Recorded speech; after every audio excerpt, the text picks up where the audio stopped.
Hey everybody, welcome back. Oh, I'm so sorry. I automatically went to do it. No, by all means, Captain, you are in charge, so you always lead us in. Welcome to X's for Show.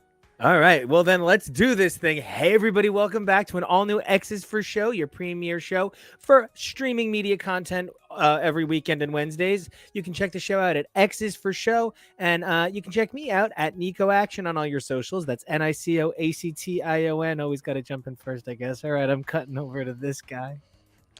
And I'm TK. You can find me at TK Elemental, and I'm cutting down to this guy.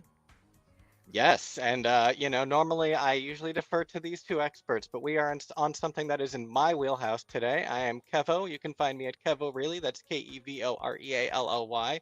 And today we are talking about Doctor Who. I am very excited. We're heading down the time vortex.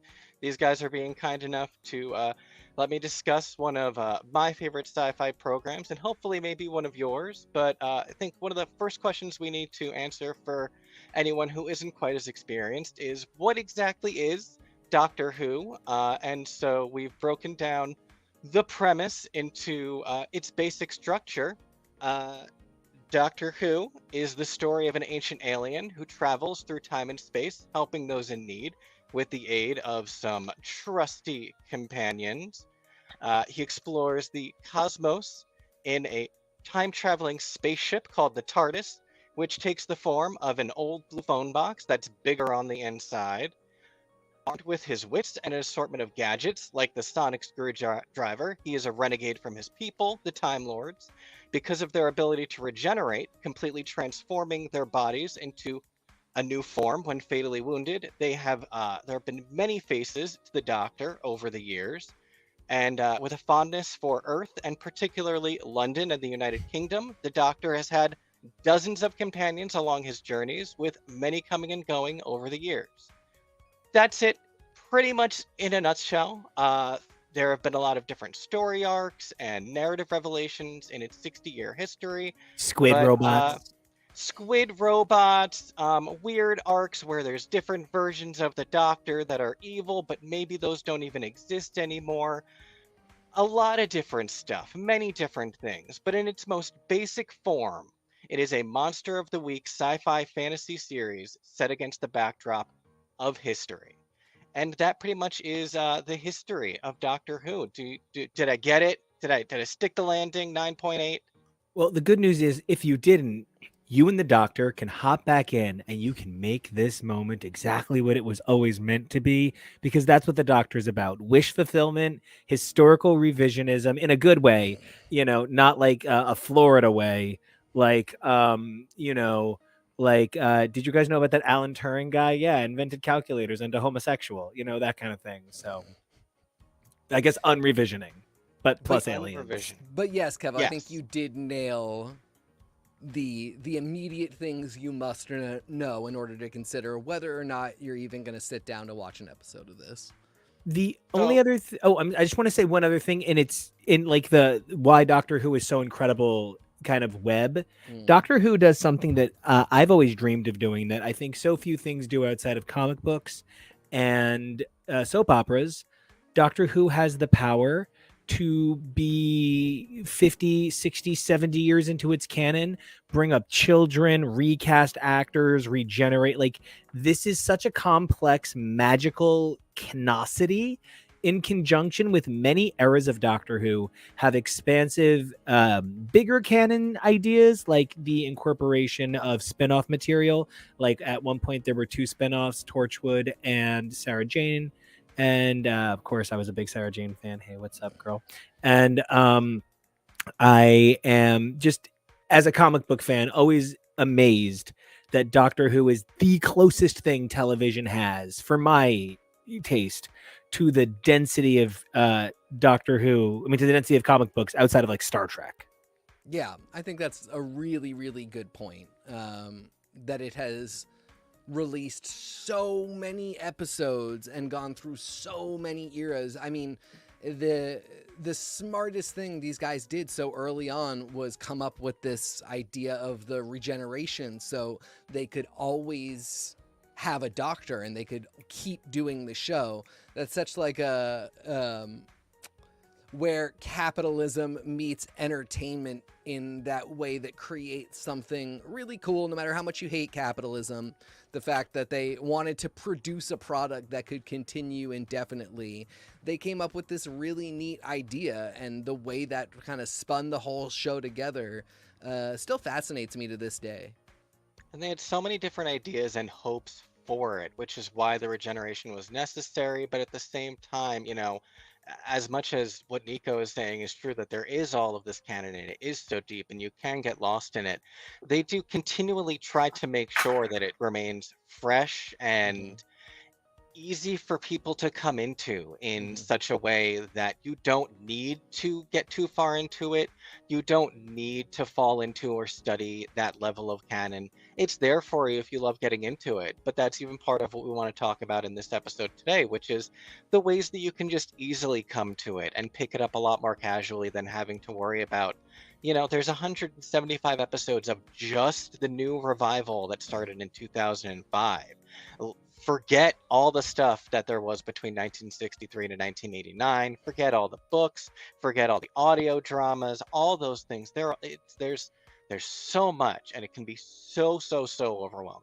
Which is why I love coming up with lists that are shortcuts, which is what I like to call them.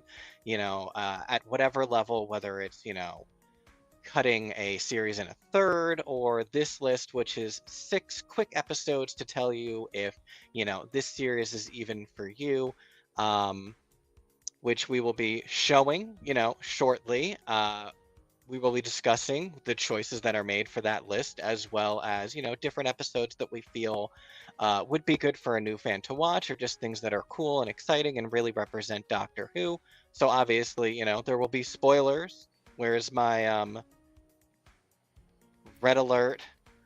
I'm gonna Although I make gotta a video say, for this at some point. you curated a really good list for not spoilers, basically.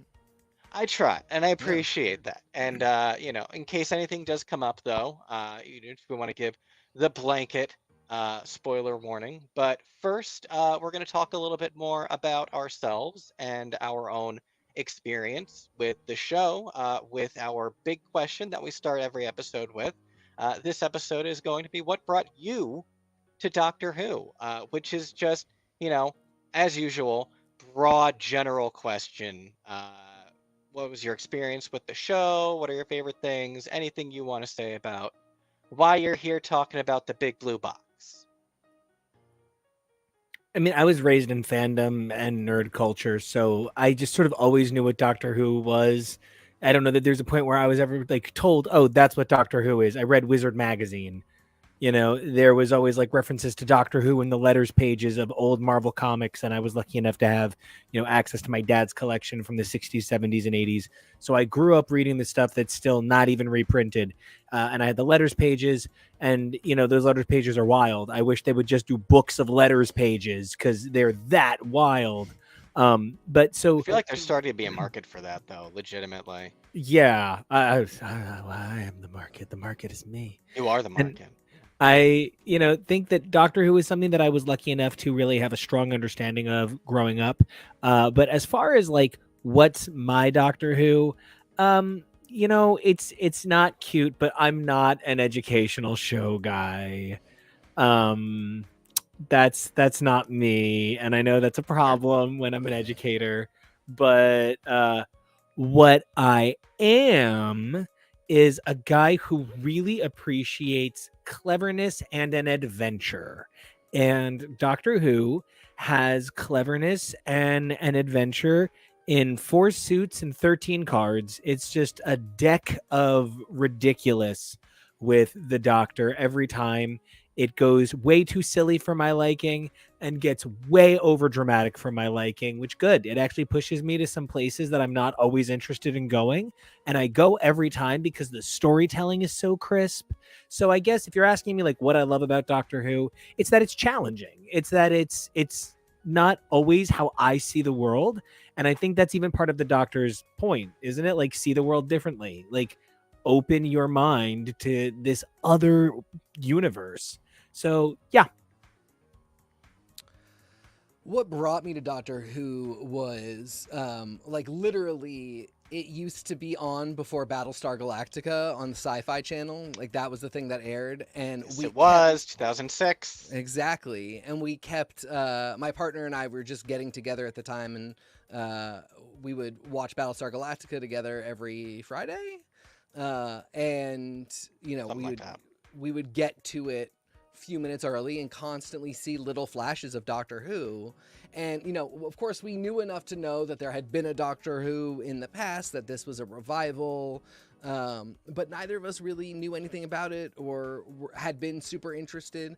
But we just kept seeing these flashes, and it really, it was catching our eye every time.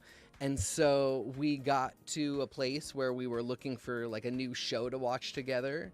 And You we didn't yet have us to force you to watch random food competitions. precisely we had that, we were filling that void already, and so yeah, we just threw it on right from the beginning with the very first episode of the revival, and I think we were hooked pretty fast. Now, I, but let me ask you, Kevo, sure. what brought you to Doctor Who? What's your experience with the big blue box? It's actually funny. The thing that I came to first before Doctor Who, and I don't have a visual prepared for it, which is fine. That's not the end of the world. But was the spin-off Torchwood? You mentioned the spin-offs, starring Mhm. John Barrowman, and there was an episode featured that in early 2007 had a man-on-man kiss, and it was headline news back in the day. And it got me interested in checking out this show, and so I did, and I devoured it. And that was right around the same week that I'd started at Keene University. And there was this dork in my class uh, who was like, "Oh, you've watched Torchwood? You should really watch Doctor Who. This guy It's sounds the show gay, that but I it's bet he's based great in on." bed. He wouldn't let up, so I watched it finally. Really, after too long when I think about it, because if we met in January, I didn't start watching Doctor Who until March. Yeah, So I really, much like everything, I I just resisted you I for a have to be very honest. long time. After high school, I just didn't have the same bullying spirit anymore, and I just couldn't bend people to my will anymore. Yeah, But listeners, when in case you haven't picked up on the subtle subtext here, it was Nico that was the it was nerd. Nico the whole time. It's always Nico that's the nerd. Much like you'll come to find, it is always the doctor. It is always It's Nico who is always the nerd. Nico. And so I watched the first 6 episodes in one night, and I caught up on the first 27 episodes in a week, and fell in love and started preaching the gospel of Doctor to anyone who would listen, including show contributor Tori Sheehan, who's in the audience right now, who is commenting and saying that she is 99% sure that she got into it because I kept dropping love letters to the 10th Doctor and Rose on the Bird app, and whoops, she slipped and fell in love. Maybe 1% claims Tumblr, but that is what it is. That sounds like the right mix. She also wants to say the Nico Kevo love story is longer and stronger than anything else. It's getting up there. It really Fully is. agree. Yeah. At our wedding, all of the guest It tables is. were named after OTPs, and one of them was the 10th Doctor and Rose because they Oh. are a romance that I very much cherished when I was a young buck first starting at a new school. And this show is something that's gotten me through a lot of hard times. It's gotten a lot of people through a lot of hard times. Mm-hmm. I want to coin a new term. Hmm. When it takes a really long time, but it gets there, it's a gromance. Ooh, And when I it don't think I've just ever heard takes that before. and when it just takes a really long time, it's a slow mance. And when it's done, it's a blowover mance.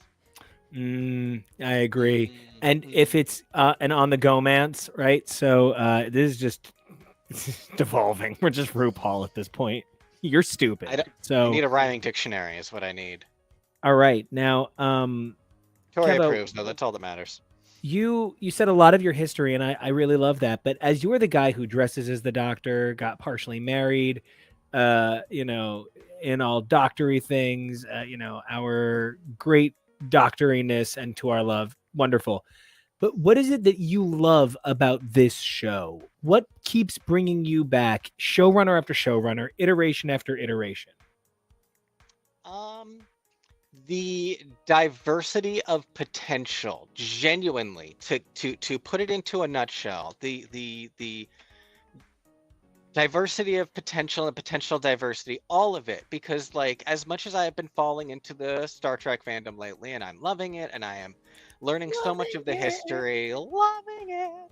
uh you know but it's such a finite thing because it has a linear structure. But with Doctor Who, and with the common fandom phrase of wibbly wobbly timey wimey, you can go all over the place, you can do all sorts of things. And as the show has been growing, and the Doctor has been growing, and the franchise has been expanding to the point where we got our first female Doctor, we have our first main cast linear Black Doctor coming up with Ncuti Gatwa.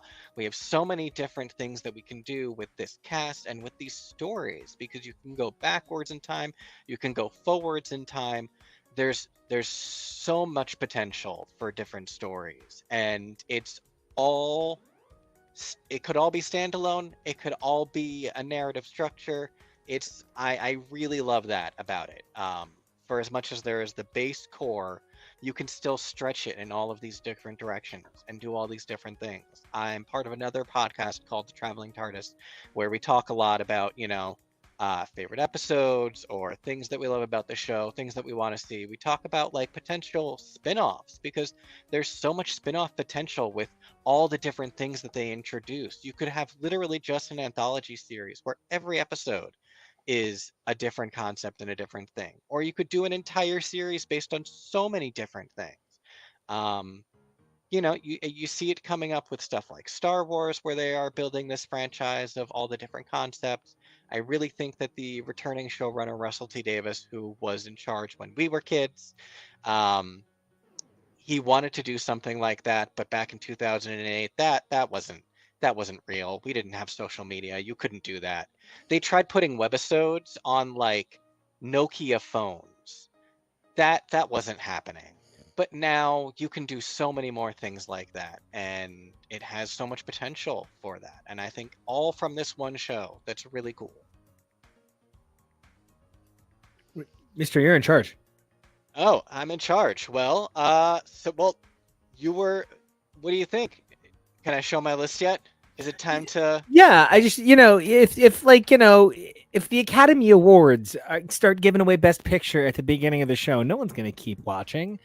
So we just had to save the. I just hit my desk.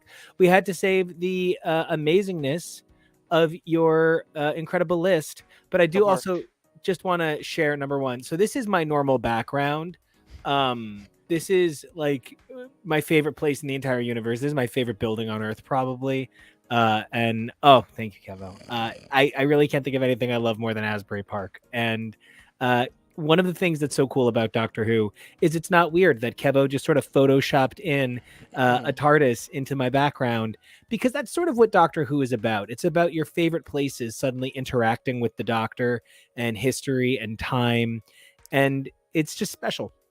And, not even your favorite places, but just any possible place. Like the idea that they would do an episode where the Doctor goes to Asbury is just as plausible as basically any location you can think of. Now, granted, most of the time, if they're on Earth, they're going to lean British. But America happens a lot. Every location happens. And that's the whole point of the show, is they can go anywhere in time and space. So it's not particularly unreasonable to sort of fantasize and imagine that they might show up where you live. And it's kind of it's on the other end of a spectrum, or in a different corner of a Cartesian plane from Star Wars, in that they are both two phenomenons of science fantasy, but where Star Wars is nothing that it's high fantasy. It's nothing that we know. We don't have the things. Nothing is recognizable. We've never been in a totalitarian regime where there is economic disparity along nation lines. Not where people can Exactly. throw each other with their minds. I was going to say, we don't have Yoda to address the issue. But with Doctor Who, it is that it could be in your backyard. Yes. There's the same science fantasy concepts where time and space sort of function with a bit of magic that touches on scientific concepts, but we know defy any laws of reasonable physics. This is not hard science fiction. But all that it brings is, you literally could be walking down the boardwalk on Asbury and see the TARDIS show up, and that would be an episode, and we would all love it. Yep. Yeah. I want to share 2 comments before I do the big reveal. We have a comment from our friends at the Legend of the Traveling TARDIS. Very common Doctor Who quotation. This is how I felt about the reveal of the Doctor's new sonic screwdriver. You've redecorated. I don't like it. And wanted to share contributor Tori Sheehan's commentary of, for me, the Doctor is the fairy tale for adult dreamers who want to do some time tourism. Beautifully put, very true. And so let's do the big reveal then. So it's pretty much mostly premieres, but they are selected with purpose. It is Series 1, Episode 1, Rose, Series 2, Episode 1, New Earth, Series 4, Episode 1, Partners in Crime, Series 5, Episode 1, The 11th Hour, Series 10, Episode 1, The Pilot, and Series 11, Episode 1, The Woman Who Fell to Earth. Thunk. Not your list, Yes. her. Yes, The Woman Who Fell. Because your list is great. Now, I just want to say, I loved Kevo's list so much when he was like, and I want you guys to come up with your own list. And I was like, no. Like, who wants to be the person to follow Gaiman on Sandman? Like, that's not how you do, right? Heidi breaking into the Super Bowl.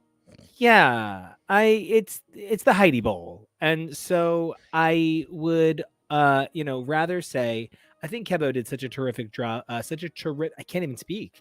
Kevo did such a terrific job with his list that instead of making an alternates list, I made and if you like these, don't forget there's also these other ones that are pretty cool.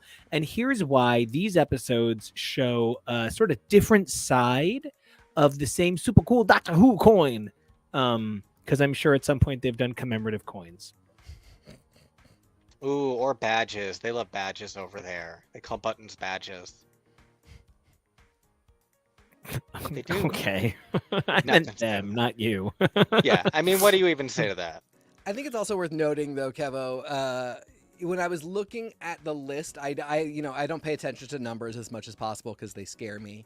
And so when I was looking at the list, we can't do math. Yeah, no, thank you.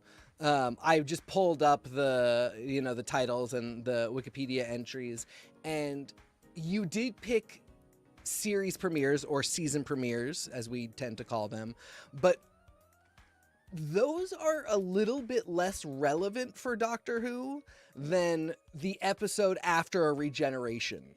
And that was actually what I was really impressed, because my first thought was like, oh, if we're, because I did eventually pick up on what the episodes were, but I was like, if we're doing those, why wouldn't we do the episode after each regeneration? Because then we get to meet the guy and you kind of, but if the point here is to offer to newcomers a set of episodes that will be really good for understanding if you like it, I think it's almost coincidental that these are all series premieres, because the series in a lot of ways really do premiere when the new Doctor shows up. So, New Earth and Partners in Crime are both in David Tennant's run, and they might have new companions or that be different in another way, but they are sort of already in the middle of the action for him and not at the point where he's just regenerating. And when you really start to delve into the show and the fandom, those regeneration episodes actually fare better if you know more about the Doctor, because Yeah. they're a little bit about the pathos of who he was before and who he's going to be this time around. And if you know nothing about the show, they're a little esoteric because he's talking so much about who he is, but you wouldn't know that stuff if you're Yeah, new you're to like, this. I don't know why this is emotional for Right. you. And these episodes that you've picked, meanwhile, he's a little set in who he is at that point, and it's just kind of about like, let me show you the world. I just need to buzz in with what I really need life to have at this point is I need to be able to just like throw gifts at life, Yes. because when you said wibbly wobbly timey wimey, I just wanted to throw did a crazy rubber dance from Golden Girls up on the screen, and I just kind of keep wanting to respond to every amazing thing you're saying with like gifts from the show Mm-hmm. or little videos of Mm-hmm. the things going on, because as you're talking about the idea that it's hard to react if you don't know the Doctor, I just want to be able to throw up our favorite thing from Sports Night, which is the premiere of Sports Night talks about how you don't know this guy but he's acting weird, and I think Casey Kevo's syndrome. We Casey always syndrome. talk about Casey syndrome. And I think Kevo's list goes out of its way to avoid you don't know these characters, so Yeah. you're at a loss. While I think perhaps one of the most notable companions the Doctor has had in Donna Noble, played by the unforgettable Catherine Tate, while Partners in Crime is not her first episode in sequence or in canon, it is such a self-contained moment in time. And I just need to say it now because I don't want to spoil the beautiful discussion we're going to have about it later, but No. there's this moment that I never forget where Catherine Tate looks to the sky and Wilf, her grandfather, is right near her, which we know somebody who thought Wilf was an acronym for why no I'd like to fuck. Jeez. But We'll she's tell you later who. yeah, she's looking at the sky and she's like, I'm just searching. And I always flash to that moment where it's Selena and she's sitting on the roof and she's like, I'm dreaming. Yes. Oh my God, such Selena vibes. And I've waited And it's like a Russell T decade to Davis, so tell you know you he's seen that. Selena. You know he's seen it. He was a gay kid in Spanish class. He knows. No, but he was, a gay man going to the club scene in the 90s, so he was a J-Lo fan. Como la flor, Um, the original Bloom. So I love everything TK was saying, and I think so much of what you're saying also speaks to that there are supposed to be these you can start here points, and that is why they structure their premieres in such a way. And I think even many of the secondary episodes that Nico selected, a lot of them would be great to just watch as a fresh start. When I noticed a pattern, I was like, if I can, there's been 13 series premieres so far. Is there a pattern where I feel like these would be good ones to watch? And yeah, this is the list that Tori was demanding. Traveling TARDIS also commented on Tori's time tourism hashtag, saying that needs to be on a shirt. Which, yeah, there's so much, as Tori also points out, no, we're just that gonna is save very. that for ourselves. We're gonna save What? time tourism for ourselves. Stop that. We're just gonna save time. It's on this tourism show. for It ourselves. belongs to us Sorry. now. Right? No, it's ours. But that's Sorry, the we're just thing. gonna write So it. much about this franchise is memeable and repeatable Yeah. and catchphraseable And that was such a huge part of the revival and how it kept going, because when it starts, social media and memery is not as popular a phenomenon. It is very much a it's chronically just starting to online grow. phenomenon. So when it starts, it really is this even viable to be on TV? Do we even have an audience that is going to care anymore? Does the new generation of kids want to watch this? What's going on? And then by the time we get to Matt Smith, which is really the make or break point, I think, of was this just a Yes. really nice experiment that now we can say goodbye to, or is this going to be a thing? That's right when, Tumblrification of life becomes a thing. and people will gif anything you see. They will turn any phrase into a hashtag, and Peak that's when Tumblr. yes, and that's when we get this young set of Doctor and Companion who really comport themselves well to that, and the synergy is really there. And I think that really fed the engine at a time where even if they had been good, if there wasn't a way to sort of fuel the fandom and have them be people that were going to get other people on board, I still think it might have died. But you know, luckily we did have this time, and they did give us such memeable content. Yeah. And the kind of current, I think, that runs through all of these episodes that Kevo selected is a sense of accessibility to the notion of adventure, right? Because adventure means a lot of different things to a lot of different people. As people who live primarily our lives in suburbs and cities, I really do think of like the woods as an adventure, but I know that I have a lot of friends that I made through like different, international like college program students who would say to me like the biggest adventure of their life was coming to Orlando, Florida.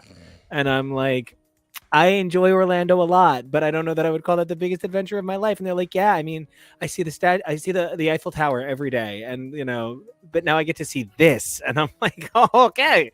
And like, it's all about perspective, and the thing that Doctor Who gives is a chance to see that perspective. And I think Kevo's list is just so finely cultivated to express different kinds of adventure. Now, Kevo, one thing I was really curious about, did you ever consider not doing one for every Doctor? Genuinely, no. That did feel important. If I leaned David Tennant heavy, it's, he is possibly the most popular Doctor. Now, for a long time, it was the fourth Doctor of the original, but from a And you voting, can't lean too heavy on any of them, because if you're doing one of every one, you only have one extra episode yeah. I don't know. You might have left out the complex older gentleman, but don't worry, I took care of that. Because when I was thinking about what mine would be, that was a thing where I had to at one point check my bias, because I maybe don't love Capaldi or Jodie Whittaker as much. And when I started to think about it, I realized that I was like really putting it on David Tennant and Matt Smith to the point where my list in my head didn't have any Jodie Whittaker. And I really think when you're looking at the survey of is this for you, one of the really big questions is maybe David Tennant isn't for you, but if you really can get into Jodie Whittaker, so if you love her and that episode, I actually think by the end of watching that, you maybe are going to want to go back and see Tennant. So doing one of each, I think, was really brilliant. I really wanted to represent the breadth of the series. This represents episodes that are from 2005 all the way to 2017, 2018. Is that when Jodie started? Who can never be sure? Yeah, for real.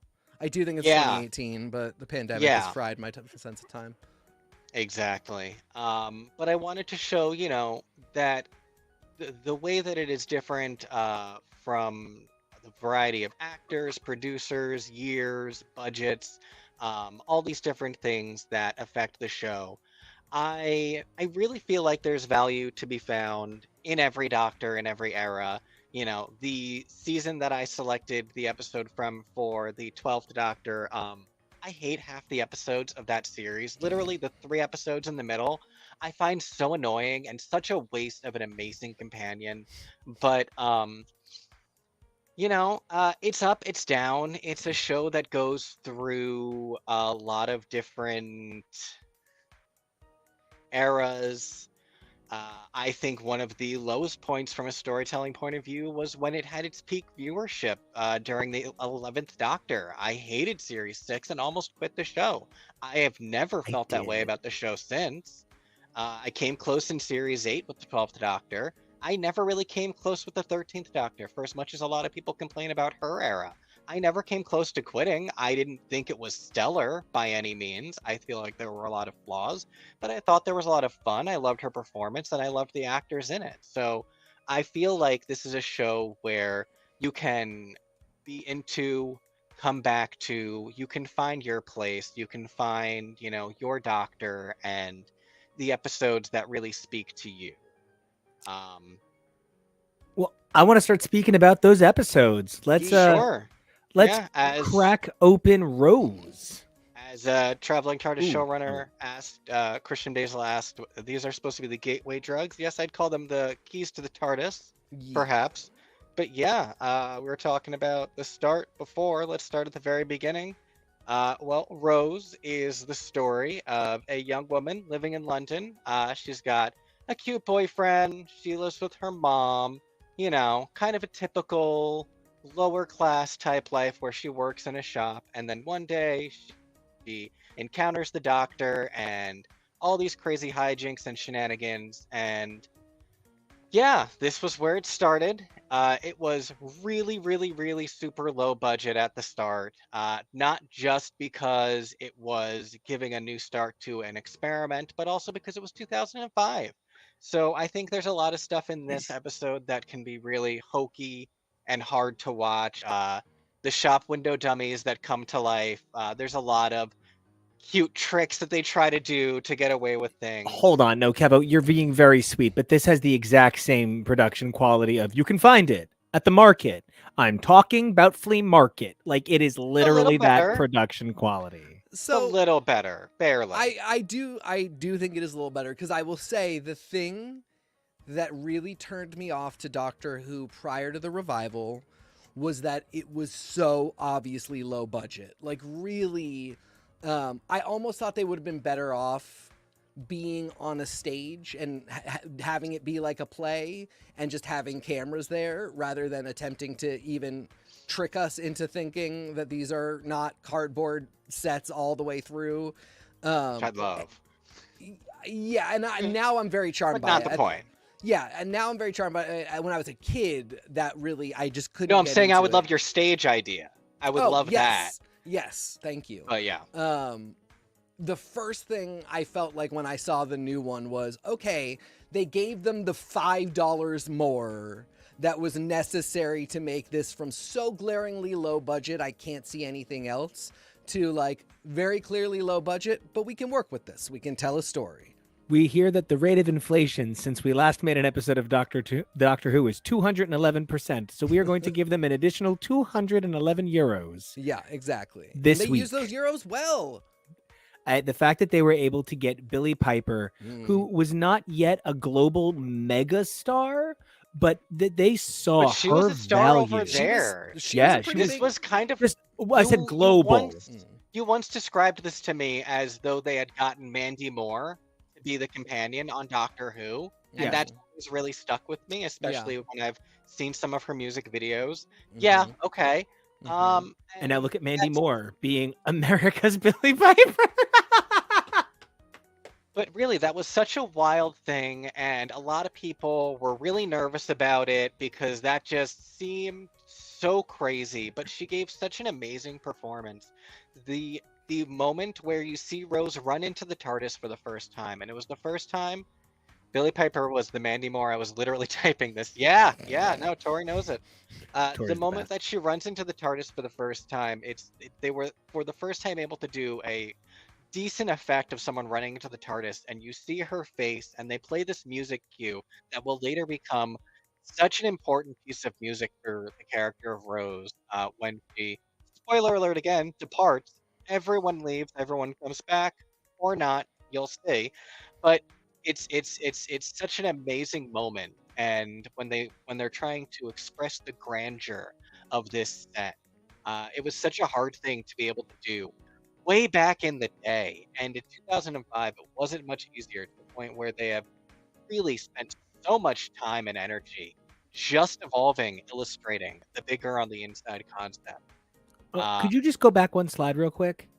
I want to point out the other thing that really needs to be stated that is so important. We take for granted the amount that fashion and clothing dictate our understanding of a character's economics and their background, who they are. It's how we relate to these characters. Every doctor's outfit becomes a $3,000 replica, a $500 replica, and an $8 replica. And they make every version of it as an action figure. And at this moment, in this image, while the clothing is absolutely accurate, Billie Piper looks like she's dressed like a Lego figure. She is blocky, and she's not a blocky woman. She's a beautiful woman, and she's got, curves. She's a lovely creature. And here, they really didn't have the budget or the lighting or the time to celebrate how great the aesthetics of a show can be. That's what ensorcels us. And so much of that has to go to the incredible acting, even when it's silly, very tight writing, well-intentioned direction, phenomenal music, and it really is a testament to how hard they had to work to make up the difference. But I also want to throw out there that in particular, Billie Piper's fashion is really meant to give you an idea of the economic status of the character. Truly. And that is such an important thing because she's really there to be the representative of fucking Jackie. I can't look at oh my god, her mother's amazing. Oh my gosh. To be, the kiddie pride of this, to be the onboarding character, and to represent a demographic of young British people who didn't have the means to do a lot of stuff. And the thing I think about with Doctor Who all the time is they constantly talk about traveling, because since this is a UK European show, it's really not unimaginable for any particular young person in the UK, even poor people, that you would travel for a bit and get to go to a bunch of countries, where in America, like, we can go state to state on a road trip. But we don't think of that as a thing, though. Not the way that you think of a country and going, to Spain. And it's difficult for us to get to other countries. But, you can get $15 flights from the UK to Spain, to a completely different country, anywhere kind of in mainland Europe, and experience entirely different culture. So there's this way in which she is this relatively poor young person who's about to do this rite of passage that a lot of young British people do, which is to get the $15 flight and go backpack around Europe, except her thing is she's going to go throughout time and space. And I found that though they very clearly don't have the budget for a lot of things, that was one where they made the best of it and gave us a character who could fit the fact that they didn't have a budget to give her really, stunning clothes, the way that, like, Amy gets some outfits by the time we get to her as the companion. No, I need the best dressed character in the entire show is Peter Capaldi. Yeah.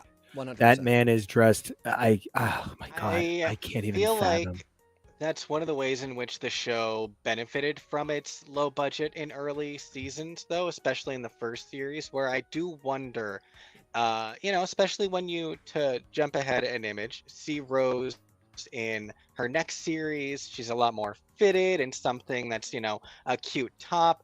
I genuinely wonder if maybe the show benefited from having such a lower budget and not trying to glam Rose up to really sell home exactly the point you're making of she is this young woman who is at this age.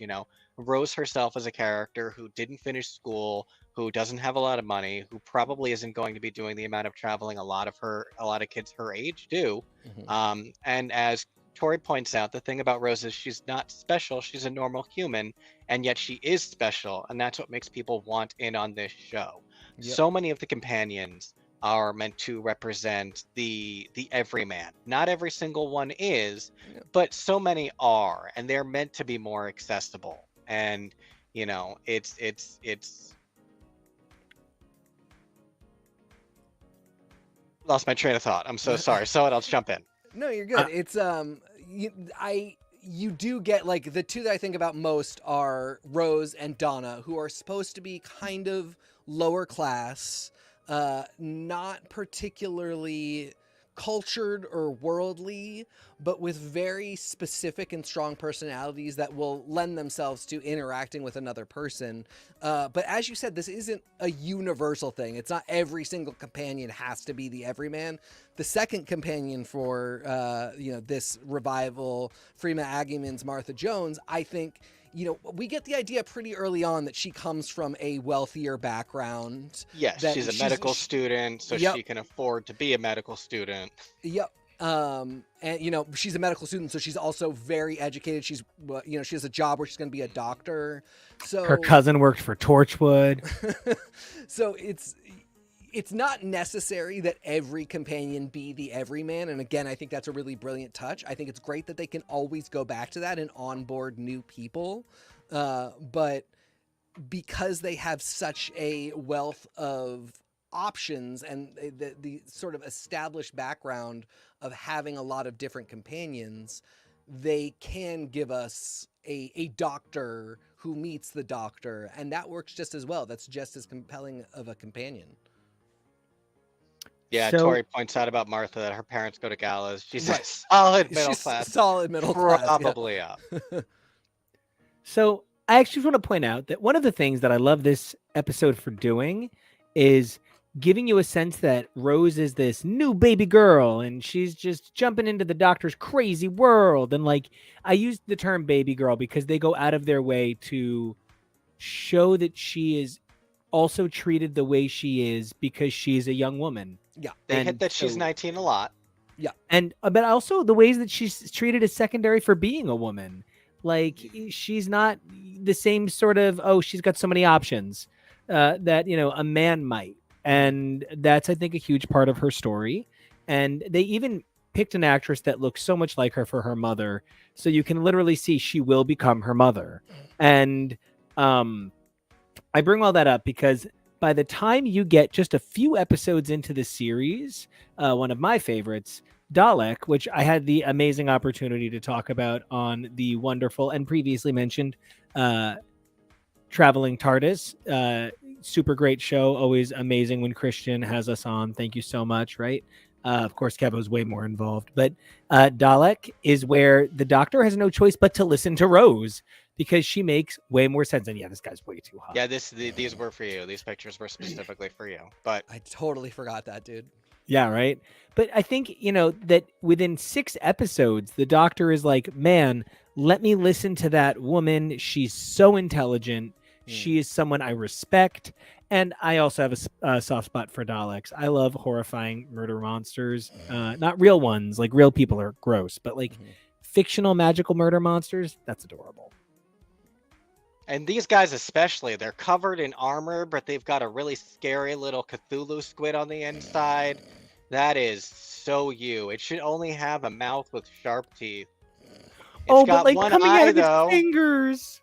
Oh my god. I like to think they have a sharp beak in there too. Oh, I think they probably horrible. do. If not, they probably will soon as Yeah, the what a technology great is catching upgrade. up with us. Yeah. I hope their Yeah. insides always hurt. Oh no. They do. They do. Yeah. Good for you. I love Daleks. They're so great. Daleks are really great. Now, And what Kevo, an iconic character that was like. I mean, I didn't watch really any Doctor Who from the original series, but we all know what a Dalek is. We all know the killer pepper pots. Yes, Tori. Tori knows they are called killer pepper pots because that is what they are called in the UK. We do not have pepper pots here. Right.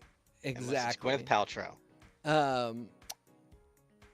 The exterminate is such an iconic villain war cry. Like they really, by creating this thing again out of like a budget of $5, so they literally have a plunger as one of their And appendages. an egg beater as the other. Yep. Yeah. Yep. But iconic design and a really incredible thing that the show didn't do what I think we would do in America, which is to give some retcon for why now every single Dalek looks totally different and spend the budget on making them look really gritty and dark and badass. They worked with the design that they built that is iconic, and over incremental, periods have touched it up to where it's at the same level as everything else. And we never lost the iconic Dalek shape or sound that we have come to associate with this, really recognizable villain. You have great taste in Daleks. Oh, where's my Dalek? He's up there. I have I- your, Cuddly I have baby your, boy. I have your eggs. I- We call him. I don't know if you noticed. That's why I stepped away. I was looking for him. I have a plush Dalek that kind of means everything to me. I fucking love Daleks. I just think they're so fucking cute. I can't stand it. I can't stand how cute they are.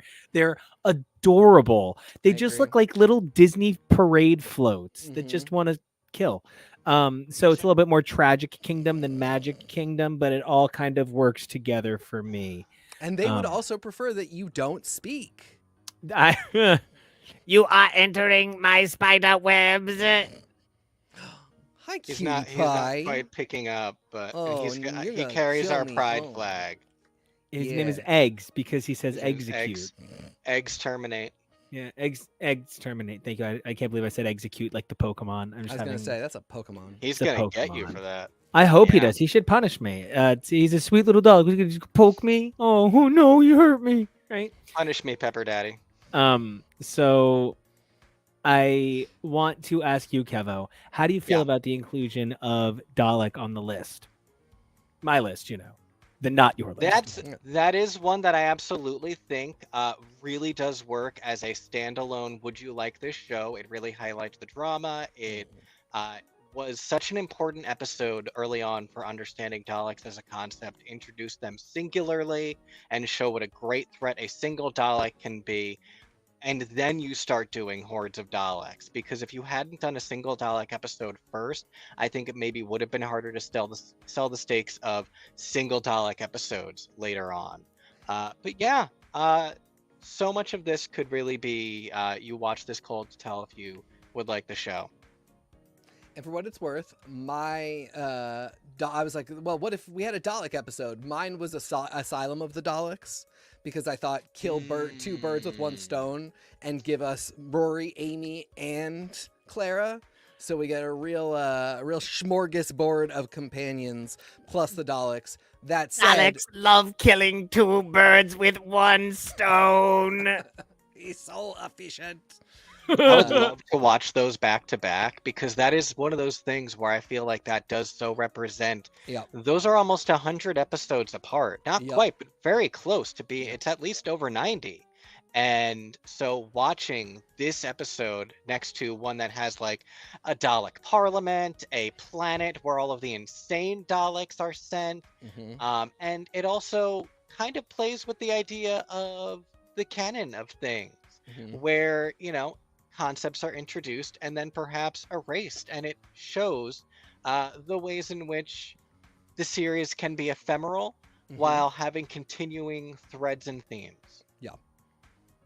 And, I think that is one of the best things that you did with your list. It's something I really love about your choice for your second episode, because I just want to say I don't love either episode that we chose for our second episode as much as I love things about the episodes. Because I think both kind of miss making a great overall episode to make really great moments.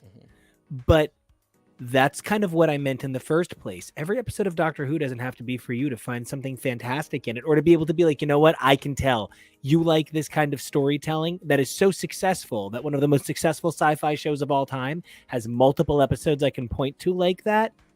This is a great opportunity. Like, this would be a great jumping on point for you. So even if I don't think every episode on this list is the greatest episode of all time, it's hard not to get excited talking about them because of the value that each one has uniquely. And, I hard agree. And, I thought about what episode to put next here. There's the first episode of David Tennant, which was a Christmas special, which is a really good one, but it's a really weird one because the Doctor's only in like a third of the episode. It was a very strange structure. Very much could have not paid off for them, but David Tennant is just so cool and popular. And the chemistry between these two kids is just so fun. How could you not fall in love with the show at this point, pretty much? So this episode is series 2, episode 1, New Earth, which is a sort of sequel to an episode from series 1, featuring the Ninth Doctor, where it has a returning villain, but it's structured in such a way where they kind of explain, oh, we met you before, and then you can carry on pretty quickly. And I felt like that very much represents the nature of Doctor Who, where if an old villain comes back, there's been plenty of times where it's someone from the 60s or 70s, and I have no idea who they're talking about at first. I hop on the Tardipedia or whatever it's called online, and I figure out, where it came from. But it doesn't really take away from the enjoyment of the episode's narrative structure. There's, hints of continuity from that episode and potentially flashing forward to future episodes, but it's really just a great bit of chemistry between Billy Piper and David Tennant to show once again the idea of you can come into any episode almost. And it's kind of worth noting that, like, when Doctor Who kicked back off, it was very look at the fat farting aliens, and sometimes it would be a little look at the crazy Big Brother parallels, but it was always kind of a little bit. I don't know how else to put it, and I don't mean it disparagingly because I mean it really positively, but it was always kind of a little bit reactionary to pop culture in a way that was cool for young people. That was only kind of an older person's idea of young people, not an old person, but someone older than a young person. And series 2 said, yeah, we're not young. We're not going to do that. That's very silly. We're going to stop that now. And instead, it committed to a very different understanding of sci-fi. I felt that so many episodes in season 1 were kind of WPIX syndicated afternoon block plots that Doctor Who elevated. But I felt that series 2 is uniquely its own show with its own sense of emotional morality. New Earth, by having so many of the most central characters to this 2-series block, I think does a really great job to highlight a lot of those elements. It also shows where the show can't, it's sort of like Doctor Who has so much cool, it has trouble managing it all sometimes. So you're going to get led on by really cool sentences that are going to get stuck in your head for 6 series, and it's not going to go as many places as you're hoping. But that's kind of like the magic of good storytelling, like comics. You get excited about where it could go. And sure, sometimes it's not going to pay off, but like part of the magic of like a good reality competition is like, oh my God, who's going to win?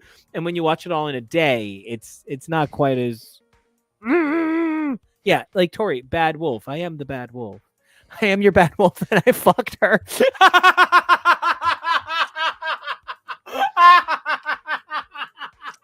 Hey, Zard? No, Susie has not been on Doctor Who yet. That's interesting. I also want to point out that this series is where we start to see meta plot and mythos come really into play. There are a couple very minor moments in the first season, like literally just the fact that the Doctor shows up is sort of pulling from the mythos of where he was before, and that takes a long time to learn and pay off. And then there's like a couple little things at the end that the rest of the series will tie into, or the rest of the show will tie into. But other than that, it doesn't really touch a lot of ongoing plot lines. It doesn't really seed anything that will come back. And this series is where it does really start to experiment with that, and where that does get to be a really important thing. And Doctor Who being such is kind of the gold standard of serial television, and Monster of the Week television, stuff where you really don't need to have seen anything else. This is where we start to tap into, episodic television, and this is where we start to tap into serial television, where, there are going to be plot points and meta plot ideas that literally will be seasons and seasons later to pay off. You said earlier Yeah. that Doctor Who isn't hard science, and I love that because Doctor Who is kind of impressionist science. Yeah. Stand back and just look at how beautiful it is. Yeah. Don't get too close because then it's just wibbly wobbly dots. Yeah. But stand back and it's a beautiful ballerina. Stand back and it's a beautiful horse. Stand back and it's some water lilies or some fruit, because as much as I love them, the Impressionists only really painted 6 things. But the fact that they invented that phrase, wibbly wobbly timey wimey, just to say like, yeah, no, we're not dumb. We know that this makes no sense, but let's move But past you're watching. that because we're having fun. So here's this: when we say this thing, that we're aware, and we're not going to focus on it and try and explain to you how this could ever happen, because that would be super boring. And to speak to Nico's point about the production quality specifically, I feel like that is why it is so important to encourage jumping around to get to know the show and whether or not you would be into it. Because if you just try to watch series 1, you're going to have a reaction to this show that was being given its third chance after 16 years, when it had already been given a second chance over in America that failed. All of those stacked against Blimey. it, plus just the fact that it was 2005 and the graphics were what they were inherently, you're going to get an impression by just watching that series. And so much about the show changes over time that it really is hard to get a good impression if you are only watching from the beginning at this point. Mm-hmm. I also just want to say to your comment about graphics, it already looks like 80 miles better. And unfortunately, it's not going to get the same level of jump for quite a while. There's some things in Series 3 that look really sharp, but it's like they saved all of the budget for Series 3 for just a couple of special episodes. I feel like it kind of happens again with Series 4. But in Series 5, like there's such a vault in quality. It's astronomical. But here, it already looks really beautiful.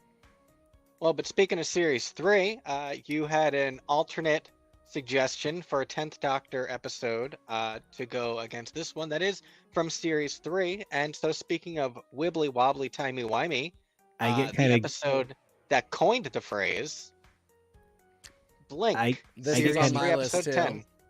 Yeah, Martha Jones is like the most perfect lady in the entire She's UK barely ever. in this one, though. She's But I in needed to have an 5 episode with minutes. her. I just Yeah. needed an episode with her on my list because she's perfect, and I love her. Yeah, this was also high on my list, and I think Love from the Doctor.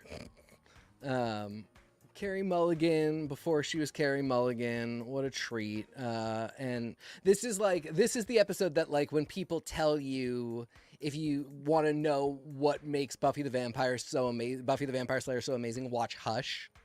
This is Doctor Who's Hush. I feel like that is such a misnomer for both shows, though, because Yeah, while I don't disagree.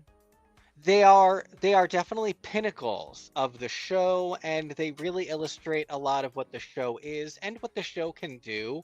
But like, Can do. That's the phrase for me. Yeah, what it I agree. can do. I love your comparison to Hush, though, because Yeah. where so much of Buffy is the way they speak and Buffy's voice, so much of Doctor Who is the Doctor, and the Doctor is barely in this episode. And Yep. yet, at the same time, through these little videos that help build the linear structure of the episode, so much of the things that we quote from the episode are from the limited amount of screen time that the Doctor even has. Totally. So, yeah.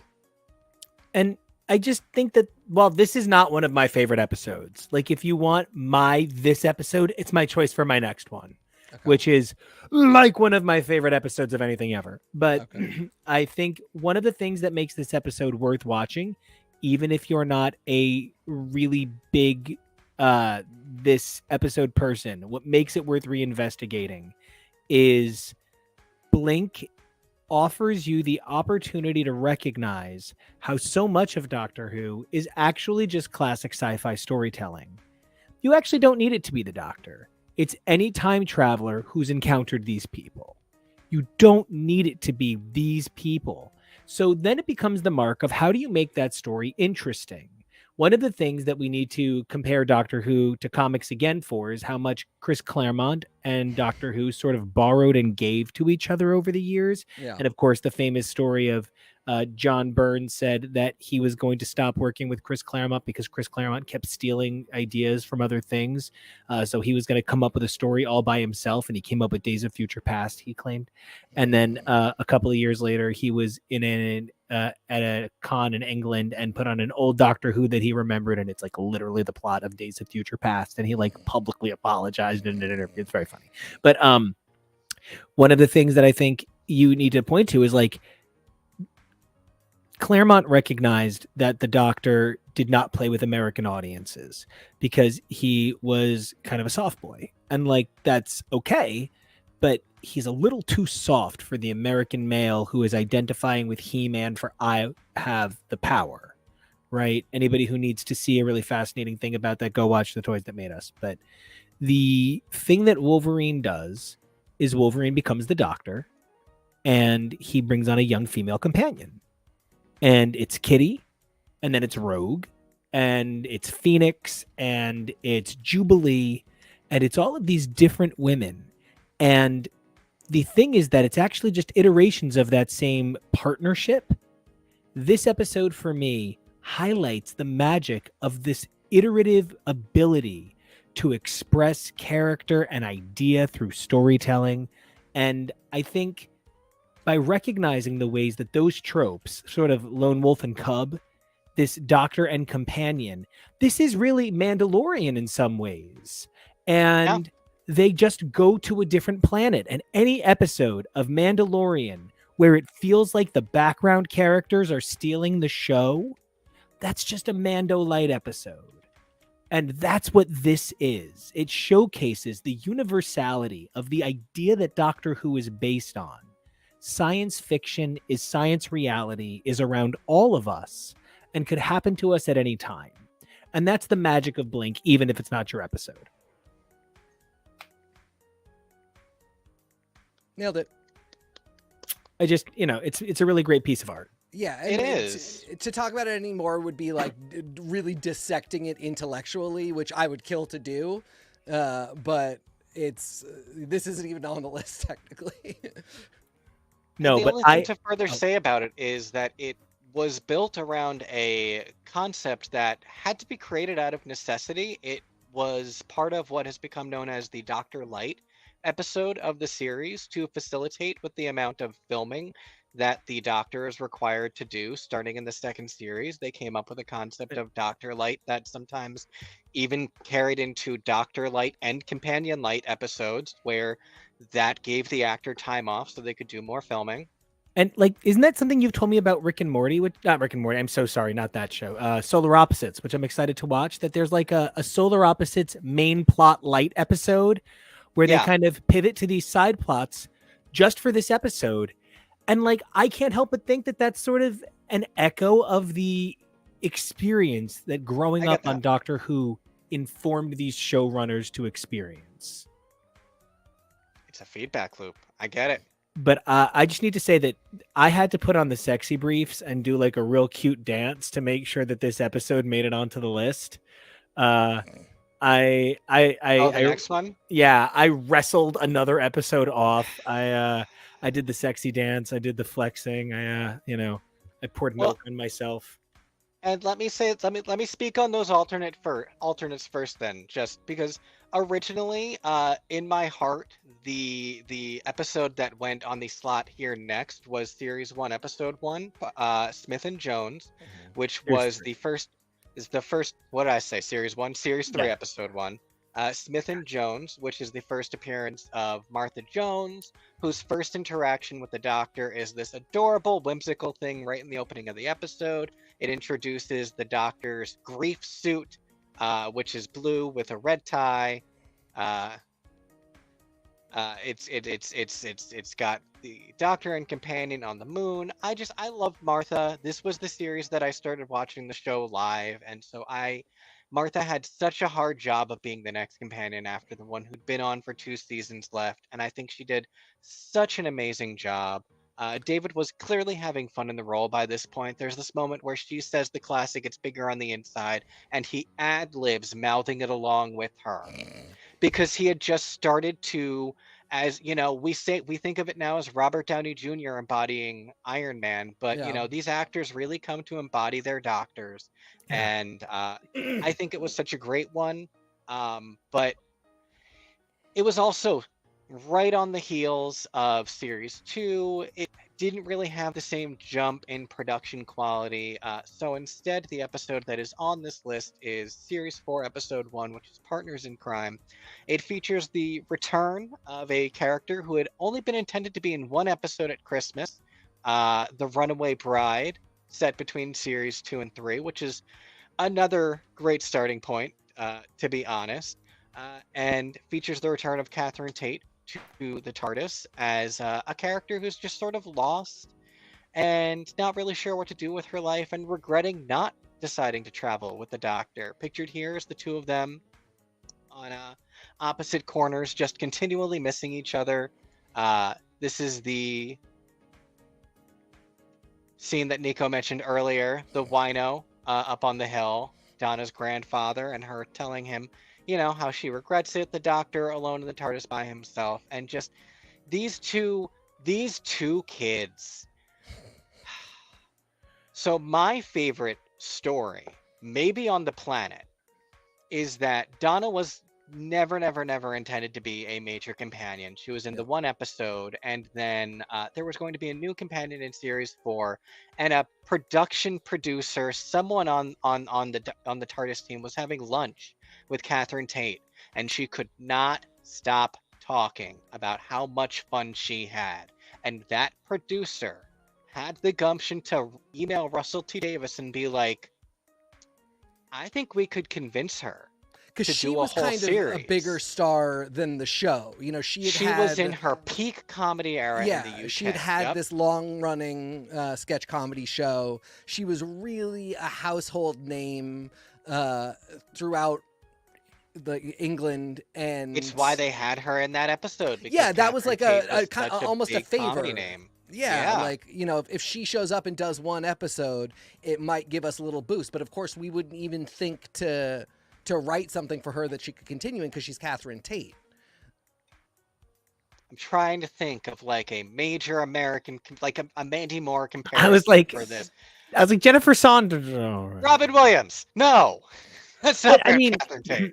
That's essentially, funny, but unfortunately, America doesn't tend to to support women comedians enough for them to reach. you have something. I can give an example that it's not a woman, but it would have been as though Ray Romano took the job of replacing Michael Scott on The Office after his very brief appearance. What about Tina Fey? Could we say she's kind of like a Tina Sure. Fey Yep. sketch comedy show? Absolutely. Also has some, dramatic chops. Yep.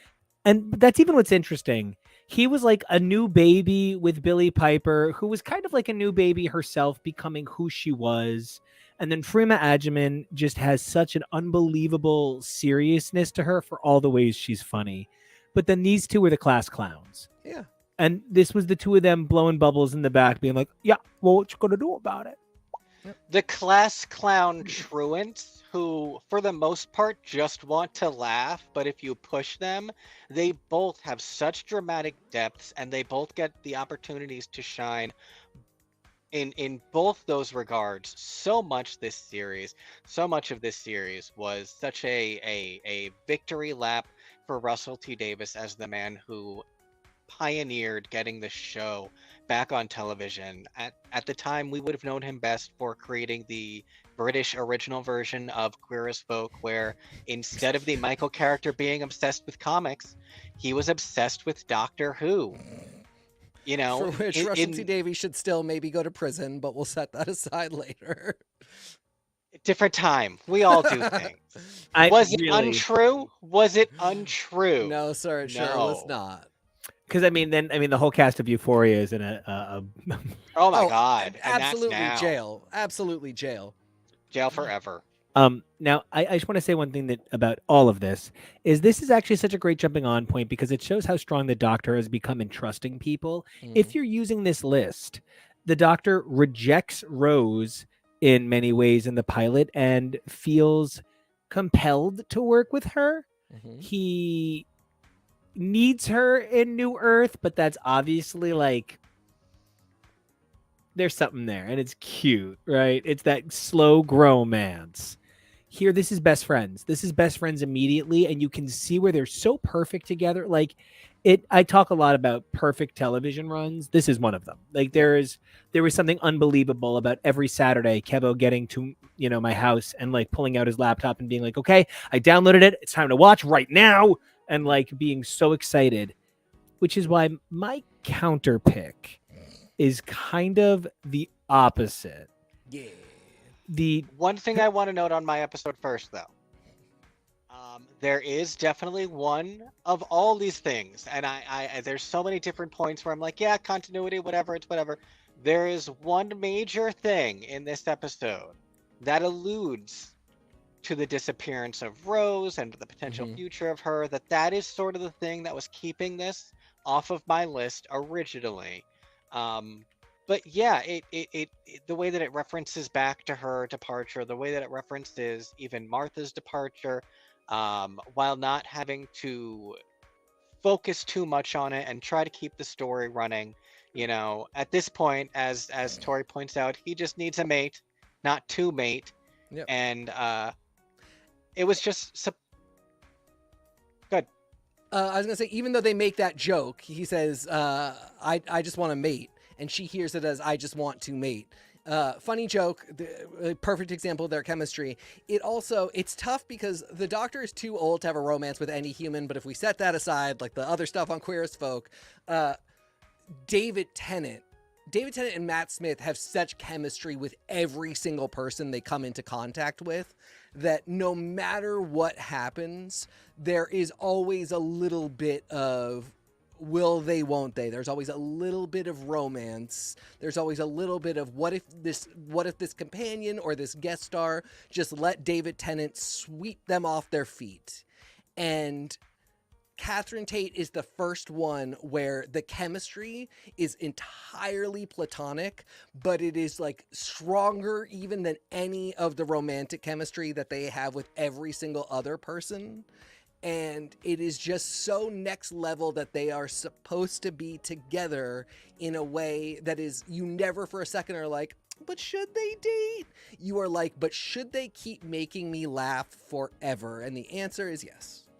And I'm so glad that you got to all of that point as the introduction to the episode that Nico selected and talking about that there was this charm to the Doctor and the way that he has these words and that everyone falls for him because as juxtaposition to all of that comedy and levity, the selection of this episode is very much the opposite. Yeah. So, yes. Then you talk about it for a second, actually. This is another one that's kind of like Blink in that it's in my list of if you want to know what Doctor Who can do, not what it tends to do, not like what it's going to be like every week, but when it really wants to wow you and like frankly fuck you up.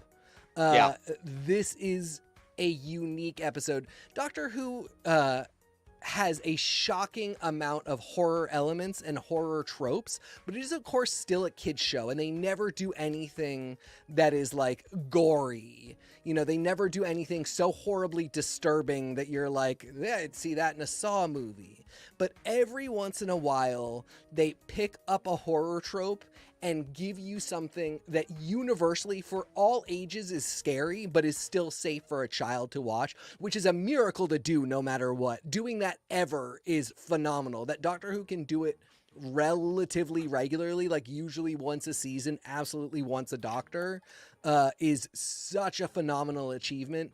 And this will freak you out even if you are an adult. This is a scary episode, but I really wouldn't hesitate to also let a kid watch this and feel like they'd be fine. But it'd scare them too. And yeah, this is a really great example of what Doctor Who can do. And I think that's even part of why it's here. It's just such a great example of the nature of I think just like the encapsulated storytelling, and just how just about anything can be superimposed into Doctor Who and work. And I'll say my Donna episode was again another kill two birds with one stone, because I did Sontaran stratagem so that we could get a little Martha Jones in the mix as well. Not as good as either of your picks, but again, we love, like the Daleks, the Sontarans, another very regular Doctor Who alien, love the efficiency of killing two birds with one stone. Yeah. And again, this was when they started doing both Doctor Light and Companion Light, because this was the Doctor Heavy episode. And it really, there are so many episodes. There's another one that Nico selected later. There's so many episodes where they rely so heavily on the strength of the Doctor as a performer, without too many special effects, without too many sets, without too much pomp or anything like that. And this is such a terrifying episode, specifically for what happens when the Doctor isn't able to charm everyone around him. And the way that David Tennant plays this person, forget Time Lord, forget alien, forget powerful genius, that only will take you so far when your options are so limited. And to watch him as he realizes that he's not going to be able to do anything here, and the way that he plays everything about this episode really was such an amazing selection for this list. Yeah. I think that brings us halfway through our list. Yeah. So I feel like, alongside the fact that we've got a little bit of post-list content, that puts us snugly at the halfway point. So I guess it's like the 7.5 Doctor, right? So I'm very and whatever halfway through the War Doctor is, the Skirmish Doctor, I don't know. So I'm really excited, because one of the things that this allows us to do is almost like take the same time break that the Doctor kind of takes. Like, it's not that there is actual space between the fourth series of the specials and the fifth series of Doctor Who. It's not that there's a huge gap between the Matt Smith and Peter Capaldi eras. There's never more than, like, I think 13 months between episodes of Doctor Who, because they have so many specials, if I'm not mistaken, right? But there's a definite thematic break along showrunner resets, and I think that's a really great way to transition. So I think we got a commercial coming up. So don't forget, like the Doctor, regenerate, subscribe, grab a companion, tell them all about how great the show is, and travel with us through time, space, and YouTube. But also like and subscribe. Do it. Yes, and we will be right back. Yeah.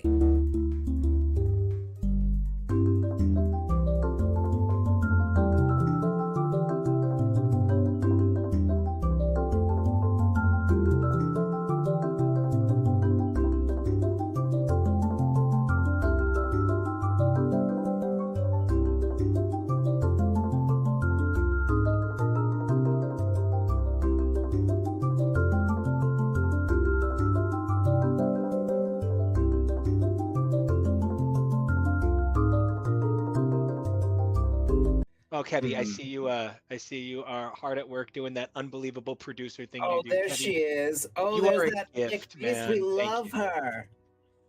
I'm Her telling you, shoulders just are like such a great design. as a guy with like size 13 wide feet, that makes me feel sexy. I could be that. I could be that in a big hat. I was really well. I was into the classic Megazord. That was the show was coming on right as I was watching Saturday morning cartoons as a kid. Like that was like the perfect intersection. That and X-Men in the animated series, they were happening at the same time. That was it. So the classic Megazord always did it for me. But then a little later, I really liked some of the Zeo designs, the shapes. Oh, the shapes! It's all about Zeo shapes. It's all forever. about the shapes. All about That's shapes. I was. Kevo, Mm. I have to be honest. I quit Power Rangers the third season because I got into like Oh, there's boys the- and yeah. And Kevo was like, as an adult, like he was like, "Can we watch these shows There together? it is. Can we go There through it Power is. Rangers together?" Yeah. Zeo is one of the finest children's shows I've ever had the pleasure of watching. Truly one of the finest children's programs I've ever had the pleasure of interacting with. The characters represent ideals. They represent failures to meet those ideals, and then the desire to be better. And it's just a fine, fine piece of television. Oh, and look, they've even got a Dalek. Yeah, I still don't. Oh, one of those two things is the Easter Island statue. It's the one on the right, I think. I believe you. And then the other one, I don't know. Sure, The other Dalek. one is, oh god, I can't remember what the name of the thing is called, but there's a version of it in Shin Megami Tensei. It's like a guardian statue situation. Oh! You know what I'm talking about? The eyes? Yes. Yeah. Ugh, I love Shin Megami Tensei. Oh, me too. But this is not a Shin Megami Tensei moment. We're talking Power Rangers and Megazords.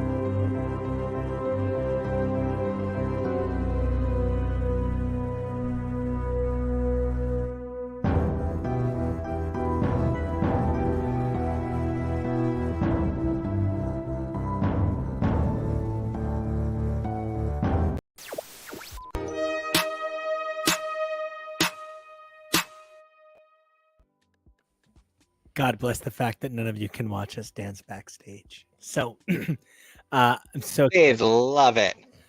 they'd love it as much as I hope the Doctor does. You know, that's of course what we're here to talk about. We're here to talk about the world's coolest space adventurer. It is so important to remember that when we're talking about the Doctor, we're literally talking about a character with infinite understanding, a character who is defined by the intolerance paradox. You know, the only thing he is intolerant of is intolerance. In fact. So I am such a big fan, and I am so excited to be back to continue talking about Doctor Who. As the guy who's usually doing all the chitter chatter, I feel very backseat on this episode in a way that is very, I guess, I'm the Yeah, you're being real quiet today, Nico. in this one I'm the No, he's not. I'm the companion, which is it's fine. I love it. You're I my think it's amazing. Chadich. It feels great. Yes. I'm. What is that? Klingon. Oh my god! I'm like, It's Klingon. no. I was like, what Doctor Who Okay. character is that? Oh Yeah. my god! Joni loves Chachi. I was like, yeah. Guys, can we just say that if Jinx is going to be on this show, Kim Chi would also do an amazing job on this show. Kim The Chi's problem is, character work would Once be we so establish beautiful. that one drag queen is going to nail it on this show, there becomes a long list of drag queens that ought to be on this show. And then pretty much are we not just doing Doctor Who's Drag Drag Who. Race, which maybe Well, we should do? I just want Bianca to actually play the first American Doctor, Bianca Del Rio. Yes. Listen, we got to go back and stop people from sabotaging George Washington. I Space work all the baloney. time. I also want to say, I'm from We New only- New York. New York. Exterminate. I only want to point out, we only know Jinx Monsoon is Right. going to be on the show. True. I'm kind of hoping that it's just she is the leader and it is an army of drag queens. True. Although realistically, if she has henchmen, they're going to look like they belong in the pit crew. Mm. You know, just I'm while we're okay on with it, that. do you know who would be a phenomenal, truly a phenomenal, very well composed villain on this show? Give Jane Lynch a really powerful script and let her dig into her depths. But like Jane Lynch is such an underrated actress. She's funny, she's dark, she's sharp. It's not all just jabs and being a lesbian. It's, like she's got a lot in there.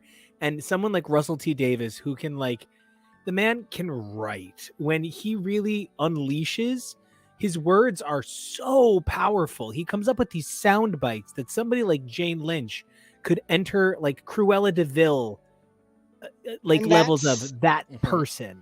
That's another actor, like how we've been trying to figure out, and we landed on Tina Fey. Jane Lynch is another one who's very much known for her comedy. That's a great call, So Kevin. when she went to Broadway to do Miss Hannigan, everyone was like, "What?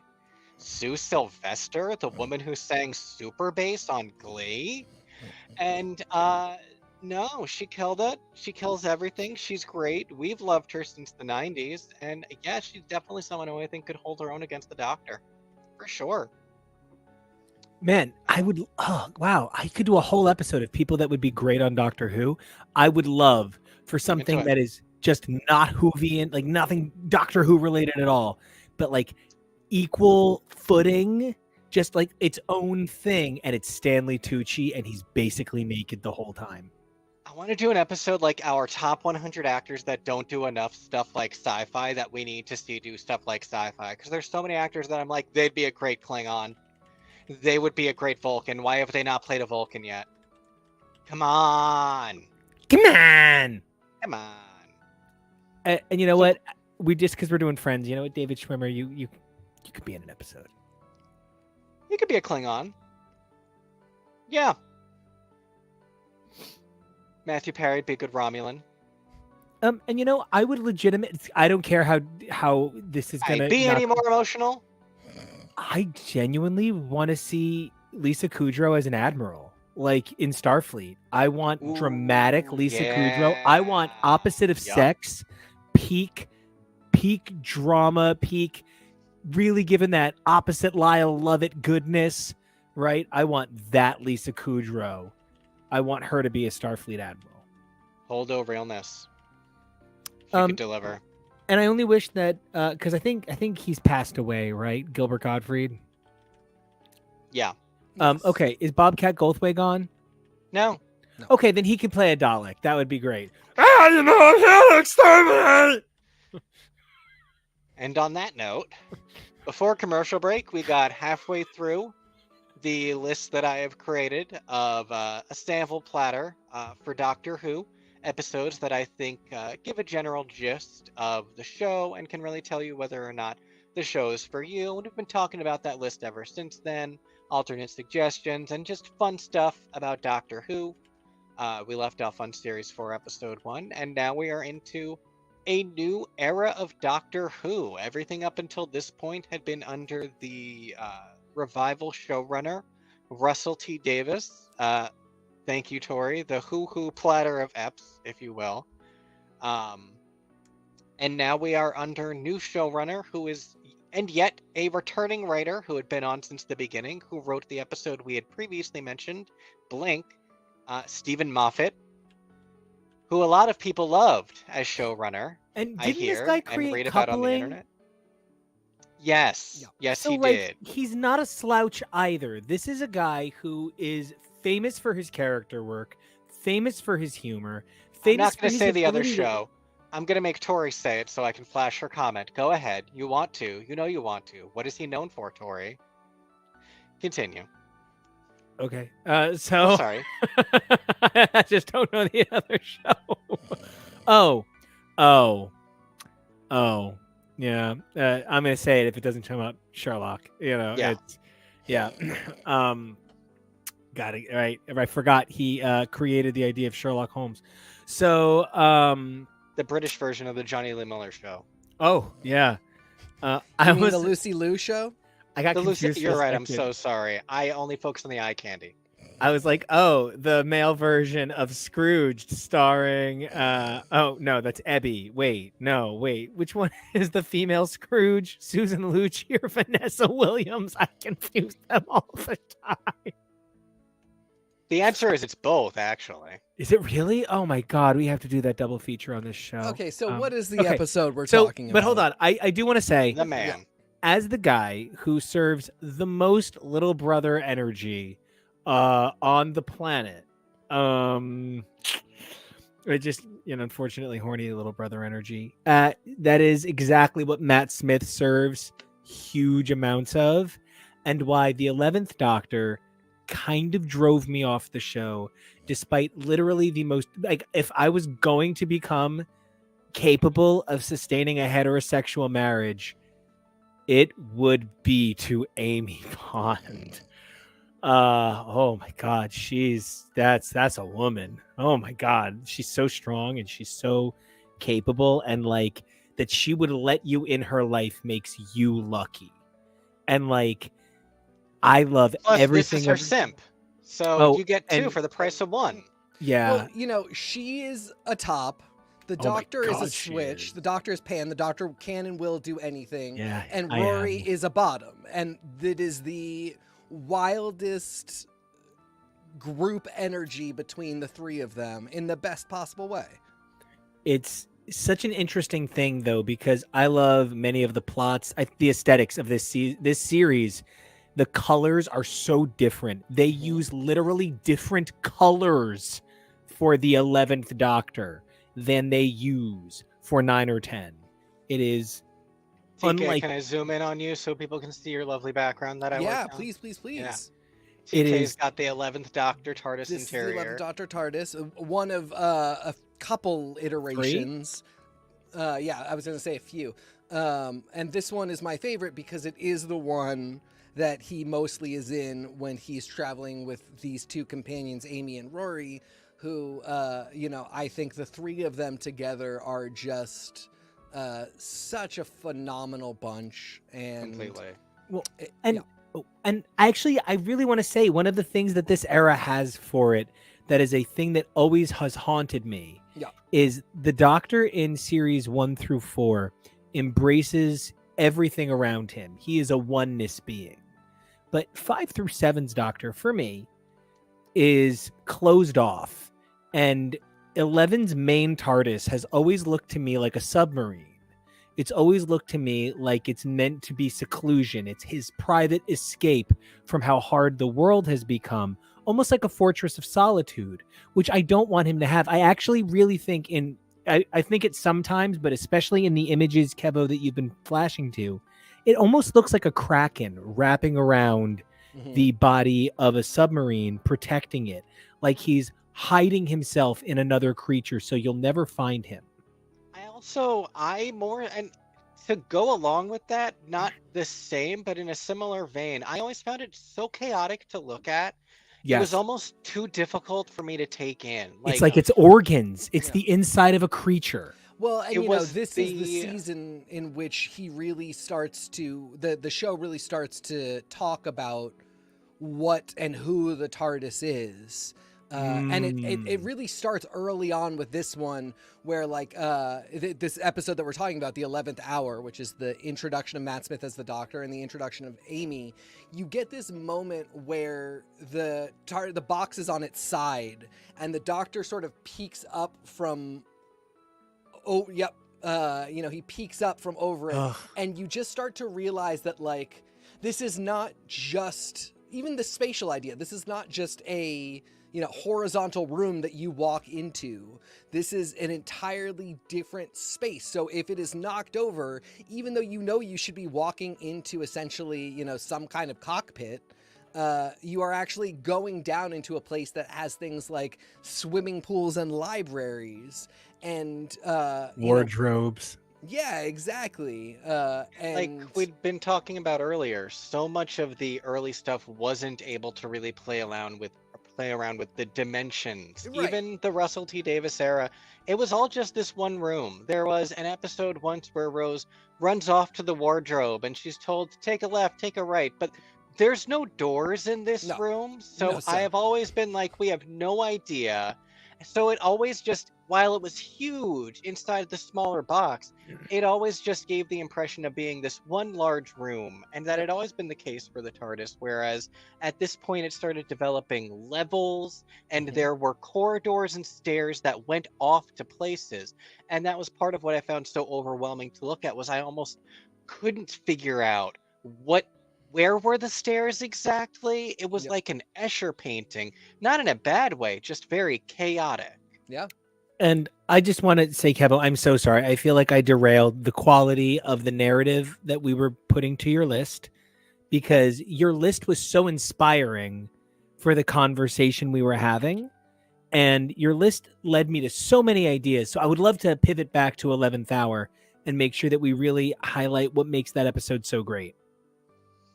I mean, we've really hit a lot of the points. It was the fresh starting point, post regeneration, post showrunner, and right down to the time vortex itself took on a new appearance for the Mhm. first time in 60 episodes, which was super jarring for a lot of fans. This fan.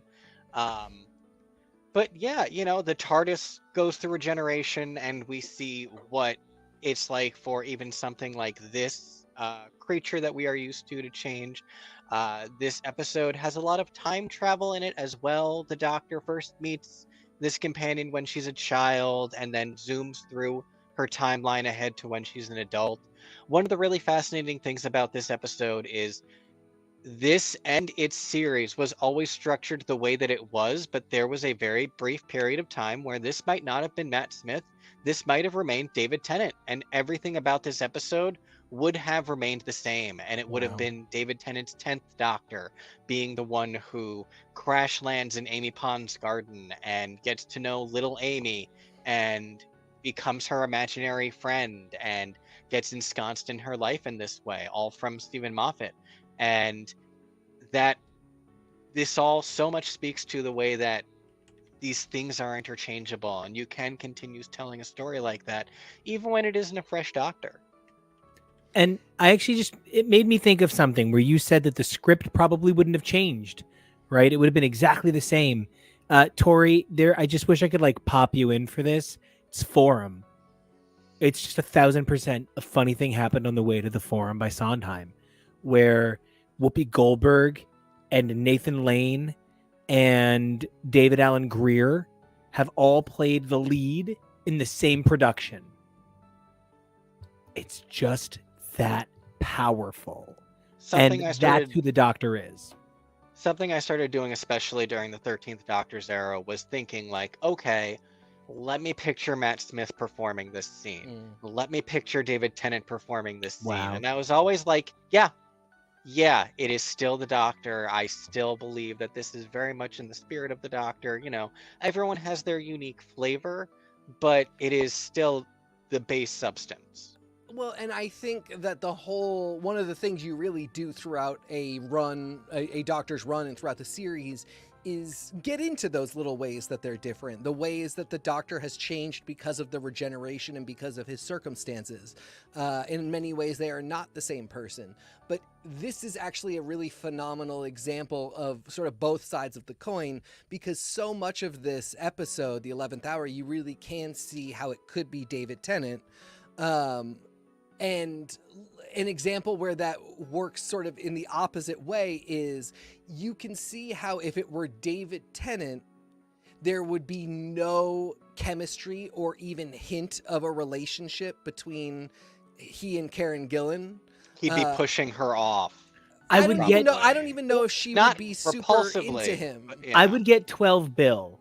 That's what I would have I would feel like Yeah. they would have had a very 12 Bill relationship, Yeah. which again, anybody who ever speaks badly of 12 needs to just not be on our show. But with Matt Smith, when he shows up into adult Karen Gillan's timeline, immediately they have a chemistry that there is not the same will they, won't they vibe as there is with like Billy Piper, but there is just like a tension between them that the show then uses to kind of highlight the fact that this is a younger Doctor. This is a little brother Doctor. And you absolutely would not have gotten that with Tenet, but this episode really, in a lot of ways, still could have been Tenet, and it would all make sense and be the same. And I So- feel like in I Go feel for like in that regard, a lot of Amy's reactions to the Doctor and, having a crush on him, not really being sure if she has a crush on him, it speaks to, there are things that other writers do that I'm like, I don't know if I'd be as comfortable writing a story where it's kind of like you're tackling the idea of you're young and impressionable and kind of have a crush on your cousin, and Mhm. that's really awkward because you don't understand, and then it really is like you're saying. So you keep saying little brother energy, and that really is so much of the Doctor and Amy's energy ultimately is very sibling Yep. because they feel very close in the same age because of his visage.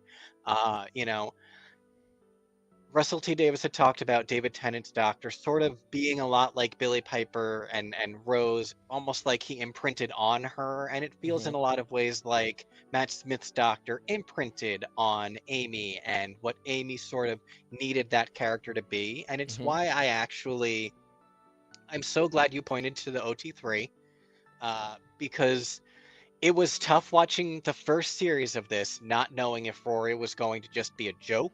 Right. I loved Rory and the fact that he became such an integral part of this era. And you really, Amy is the spotlight, but she doesn't function as a companion without having Rory there with her. Yep. Even when he's secondary, it's not like Rose's family, it's not like Martha's family or even Donna's. Rory really needs to be a part of her story. And I think that really helped take the edge off of any romantic chemistry between Amy and the Doctor by focusing on that and being like, no, they are the love story. It is Yeah. Amy and Rory, and we want you to root for that. Because he also becomes Rory's little brother too, little brother-in-law, whichever you want to call it. Like, he does owe Rory something as well, and Rory is not an afterthought for the show or for him. And so even Yes. though a lot of it really is him and Amy kind of arm in arm going through the forest, they're never leaving Rory behind. It's just a matter of how do they refocus to always work him in, because they do love him so much. And I think it does really work to ground their silliest impulses, that if it were just the two of them, they might kind of just flitter off and be a little bit difficult to watch. Yeah, and they then frequently get to put him in positions of acting like he's the fritterer or he's Yes, the yeah. silly one when He he's ends up being clearly not. silly in the way of like, really, you still haven't realized that this is what's going on? Well, What do you got? I want to break in with my suggestion for supplemental to this, which is my favorite episode of Doctor Who ever, and contains what is like, again, Tori, I literally don't know how to talk without you next to me sometimes. I'm always, I talk to, these are the two people I talk to the most in the whole world. And of course, Jonah right up there. And I'm constantly like, oh, well, Tori would get this. Mhm. Legitimately, I say it like 3/4 of the day, but like anyone who ever saw Alice Ripley sing You Don't Know really understands what I mean, that there can be 1 second that changes your life. And that for me is Peter Capaldi's eyes in Day of the Doctor. Yeah. Oh, I didn't know you It wanted that. I would have gotten it shocks for you. me. It aches. I ache when I So, see Is the that your episode pick? Oh yes. Okay. And it's my episode pick, actually not for that moment, Okay. but because we learn more about who the Doctor is in these two young men being faced with their old man self than we could. And like, as a guy who I've always prided myself on older people being interested in who I am, to the actual, like, in high school I didn't have a lot of friends. We joke about like, oh, I was this guy or that guy. And like many young gay people, my personal life was a secret to my school, but there was always someone who knew. And for me, there was a just 8 years older than me. She was the librarian in my high school. And I learned so much about myself from her reactions to the things I said. and I am lucky enough to be in a relationship with a somewhat older gentleman. He's 12 years my senior, and he reacts to some things I say, and I so much see who I want to be in that, and the chain of that in this episode of television. It is such a reward for someone who has seen even 2 doctors, even 3 doctors, this connective tissue of the War Doctor, 10 and 11, sharing, growing, sharing, healing. You know, people talk about how Encanto was about generational trauma for Latin people. This must have been about generational trauma for, Anglos. And I'm so happy they have this, because between Clara is like actually a perfect character in fiction. Don't want to hear it from anybody. You can fuck right off if you don't get it. Not my problem. She is. And just this Billy Piper's perfect performance. There was not a bad minute. There was not a moment wasted. And it rewarded fandom for growing with it. And I just feel like this really is a great support to Kevo's perfect pick of the 11th hour. But I don't think it works without it. I don't think I could say Day of the Doctor in place of 11th hour. It really requires that basis for who 11 is and what he's lost. And I would maybe argue that it actually needs like a lot more than that.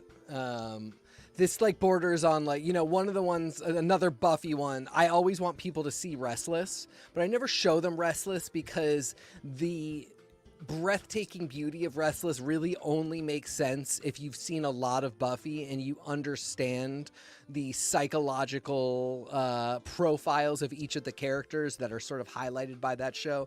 There's a lot of stuff in here that I think, like if you were to have watched just the other stuff on the list, including 11th hour, I still don't know that you would get enough about the Time War and the Doctor's journey to really get what's happening here. On top of that, I think you really should not watch this unless you get to see the Paul McGann short. My God, that perfect short. Yeah. So this is a phenomenal, it's one of the best. This is like, we've talked about Blink and what was the other episode? Thank you. As being episodes of like what Doctor Who can do. This is like, what level can Doctor Who reach? How high can this show soar? This is such a perfect example of that. I think it's a really difficult, isolated watch. My pick was Power of 3 because it is one of the few. Great one. They go nowhere. They're not going anywhere, which I think is just funny. I like 11th hour better for a ton of reasons. But I thought Power of 3 because on top of the fact that you do get a Rory and Amy episode, you get, what happens when they're not on the TARDIS, which not a very frequent thing, but it does happen. The Power of 3 from Series 7 is actually an episode that is on one of my longer Doctor Who shortcut lists because I really, really, really strongly agree. It's super hardcore, illustrates the passage of time, and what it is like in the daily life of a companion. And I don't know if you'd noticed, but it was written by the next showrunner, Chris Chibnall. Yeah. And so that's something that I think is really cool about it as well. Get a little taste of what he's going to bring to it. Yeah. You had something when we were drinking. What? I thought you had something when you were drinking, no? Oh, no. I'm just really... One of the things that's so great about this is Doctor Who is such a kind of world to step into, right? Like, you can walk in and out of comics. You can walk in and out of Star Trek, in and out of Star Wars. You probably can't do that with fandoms that don't generate as much content because it's not always there to come back to and see it's grown and step back into it. This has just been a really fun day, just talking about how much we love Doctor Who. Yeah. So, like, I'm just having a lot of on-air reactions. I would even say that... Sorry, if you want to go. I just think the other thing that it really genuinely looks like 11 can't believe War Doctor's dick. But I just really want to point out he's horrified. I just want to point out that I love that everybody's kind of got different reasons for everything. Your Doctor Who experience is different from TK's, is different from mine. And that is the hallmark of a powerful work, that each one of us has a unique experience. Because, like, I don't really love the episode you guys are mentioning, but I love that it's on your list. So I love seeing the ways Doctor Who fandom takes different, like, veins, like there's different, like, flows. And that's something that's rewarding for me as someone who studies media, as somebody who wants to create more media than I already do. Understanding what makes Doctor Who work is understanding kind of like the flow of time.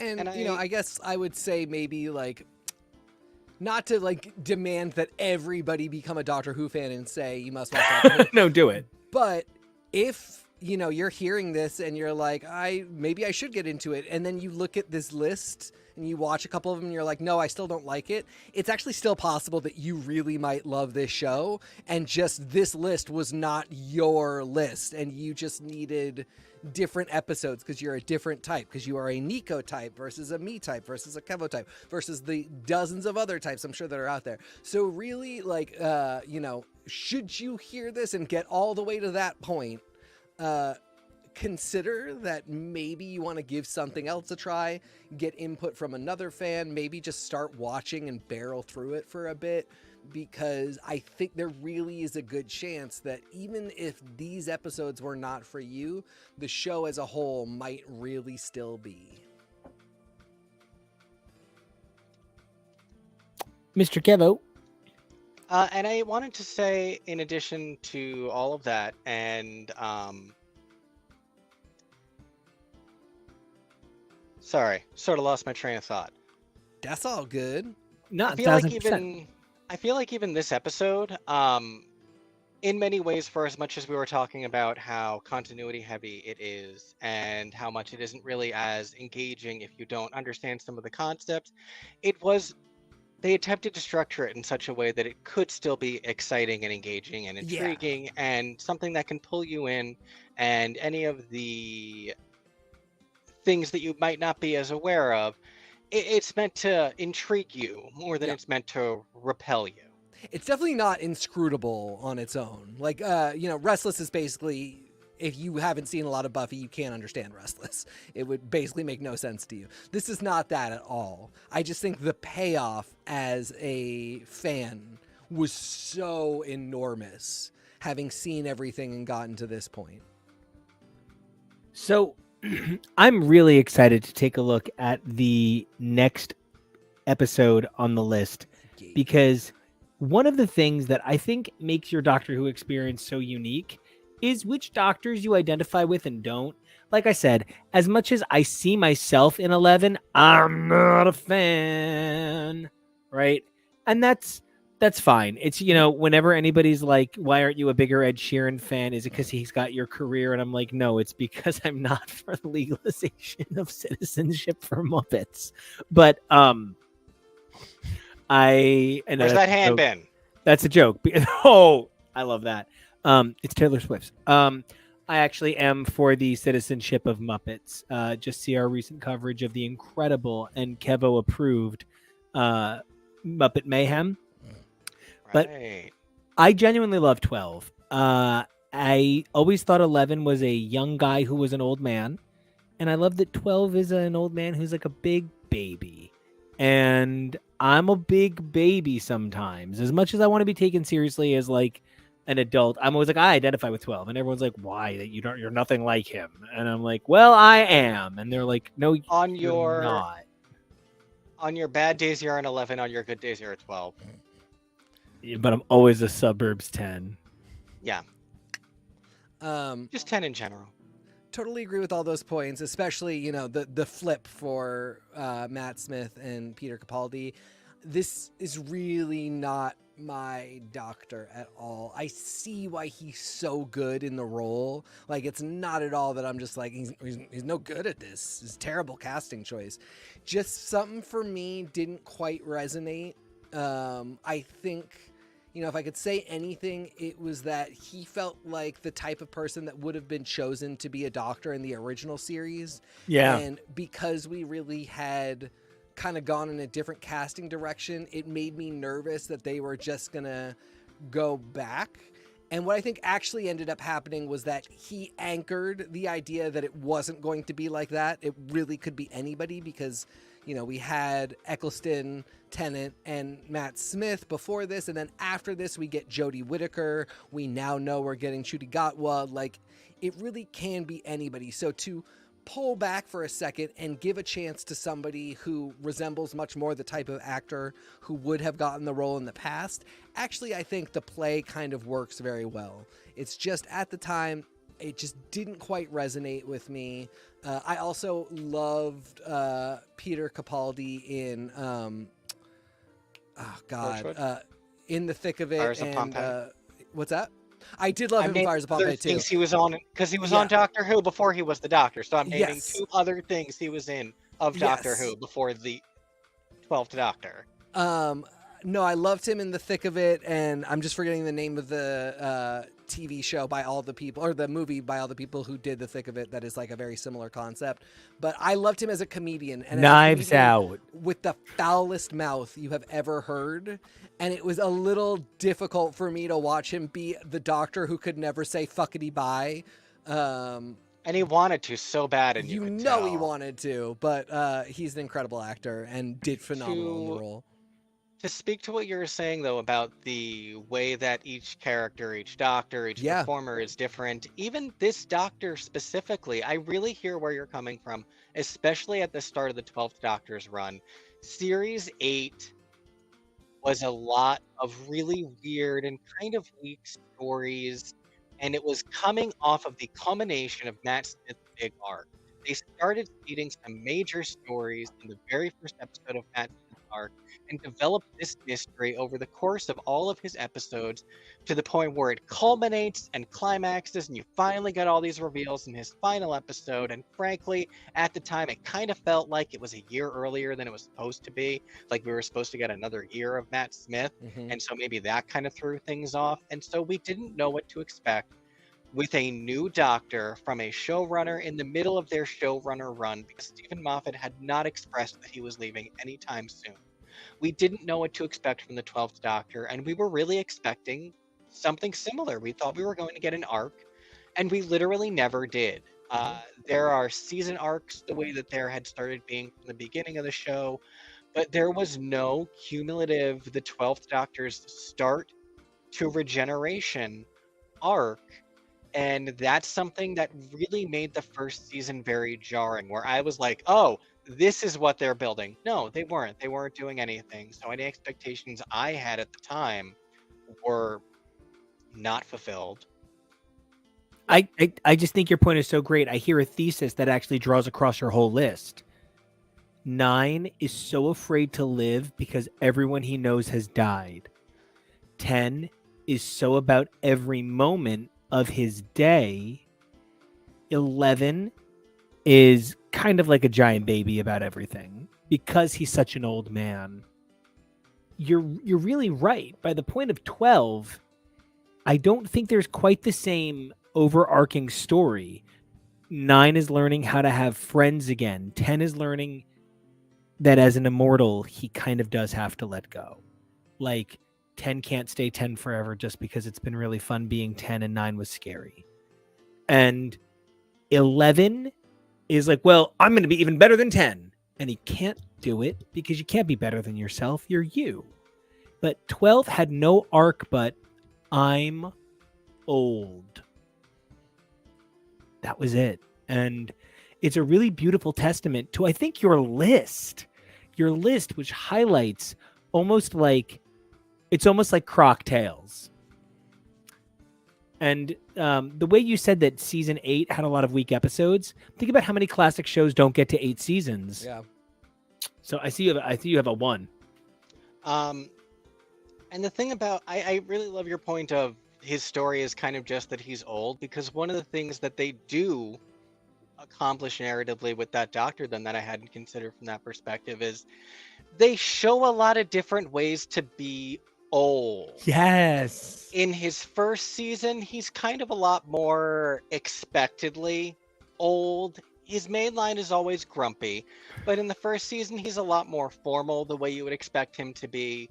In his second season, he takes on this almost two-thirds life crisis rockabilly persona where he's got a guitar. He employs the use of sonic sunglasses, which I fucking loved. Love.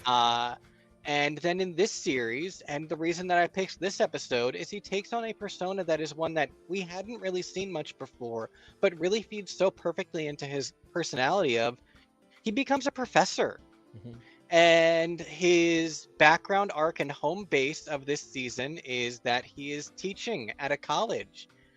And he is a lecturer, and he becomes a tutor to a young woman who works at the university named Bill Potts, and she becomes the companion and is a lesbian, which is something that cannot be stressed enough. The very first episode is about something happening to a young woman that she has feelings for. And that's something that you would have regularly seen for companions happening as their introductory episode throughout the run. But hey, it's for a queer character for once, which was fantastic. She is such a great companion. They had to do a weird thing with production this year where they released a preview of the companion a year before the series started. That was weird. I don't know what that was about. There was a secondary companion in Matt Lucas, which was very funny, after he had appeared in the Doctor Who parody episode of Community. Inspector Then Spacetime. he was a companion on the actual Doctor Who in that sequence. Go figure. But yeah, I really felt like this not only was... I felt like for all those reasons, this was the best example to show of Capaldi, to show, like, such a removed period of his life. He's really starting fresh after having just lost a companion, and yet we can tell that there is an amount of space for that for him, as even at this point. And, you know, I really love this TARDIS so much. Mm. This TARDIS is really one of my favorites. Anybody who knows a little bit about kind of like American tourism history, there is a thing called Luna Parks, which, you know, that's what the original Coney Island looked like. And it was a very Victorian carnival sort of look. And I'm just getting the name of something real quick. So it all looks very kind of like The Little Prince by Antoine de Saint-Exupéry. I had to look up the name because I was never going to get that off the top of my head. And you love it, so you want to get it right. Yeah, I really do. And I think there's a beauty to the simplicity of 12. There's an aching to his design that he knows his time is coming early somehow. It's weird to talk about because he's young, he's energetic. Like, I actually really love his and Craig Ferguson's friendship, the actor that, you know, Peter Capaldi that plays 12, because the two of them have such a great time, and they really share in being friends. And I think it's a really interesting relationship that they have, because you would never think that 12 is the funny high energy guy he is, but through seeing him with his real friend, you get this dichotomy. And I wonder how much of my love of 12 is understanding that dichotomy and knowing what a funny guy he can be, because it's sort of where my choice for the episode I picked to support Kevo's choice is Heaven Sent. It's such an incredible episode that sees the Doctor fighting against a time loop, and just how strong Peter Capaldi's performances can be. It is a masterclass in really challenging an actor to be better than they've ever had to be. And I just think it's a staggering achievement in taking the Doctor to new places. So much of Doctor Who, when we came back from the revival, was about shock and bigger and badder and crazier. And because that's what TV became. But this got to appreciate the Breaking Badification of television. This got to revel in putting the thought back into event television And it said, Doctor Who can do that. We've been doing that for 50 years. Don't you worry. And they did it with an actor who gave one of his finest performances, sans companion, who defined his run. That's an unbelievable statement. And I just think Peter Capaldi deserves a lot of credit for what he did in 42 minutes that many people would struggle to achieve in a season. This is my pick too. Hot. I get it. I almost went with Into the Dalek. I tried to find a Missy episode. I realized that a Missy episode is not a good idea if you haven't seen any Master episodes. Ultimately, again, Kev, I think you picked the right one as the survey class intro. And I think this is like the other ones.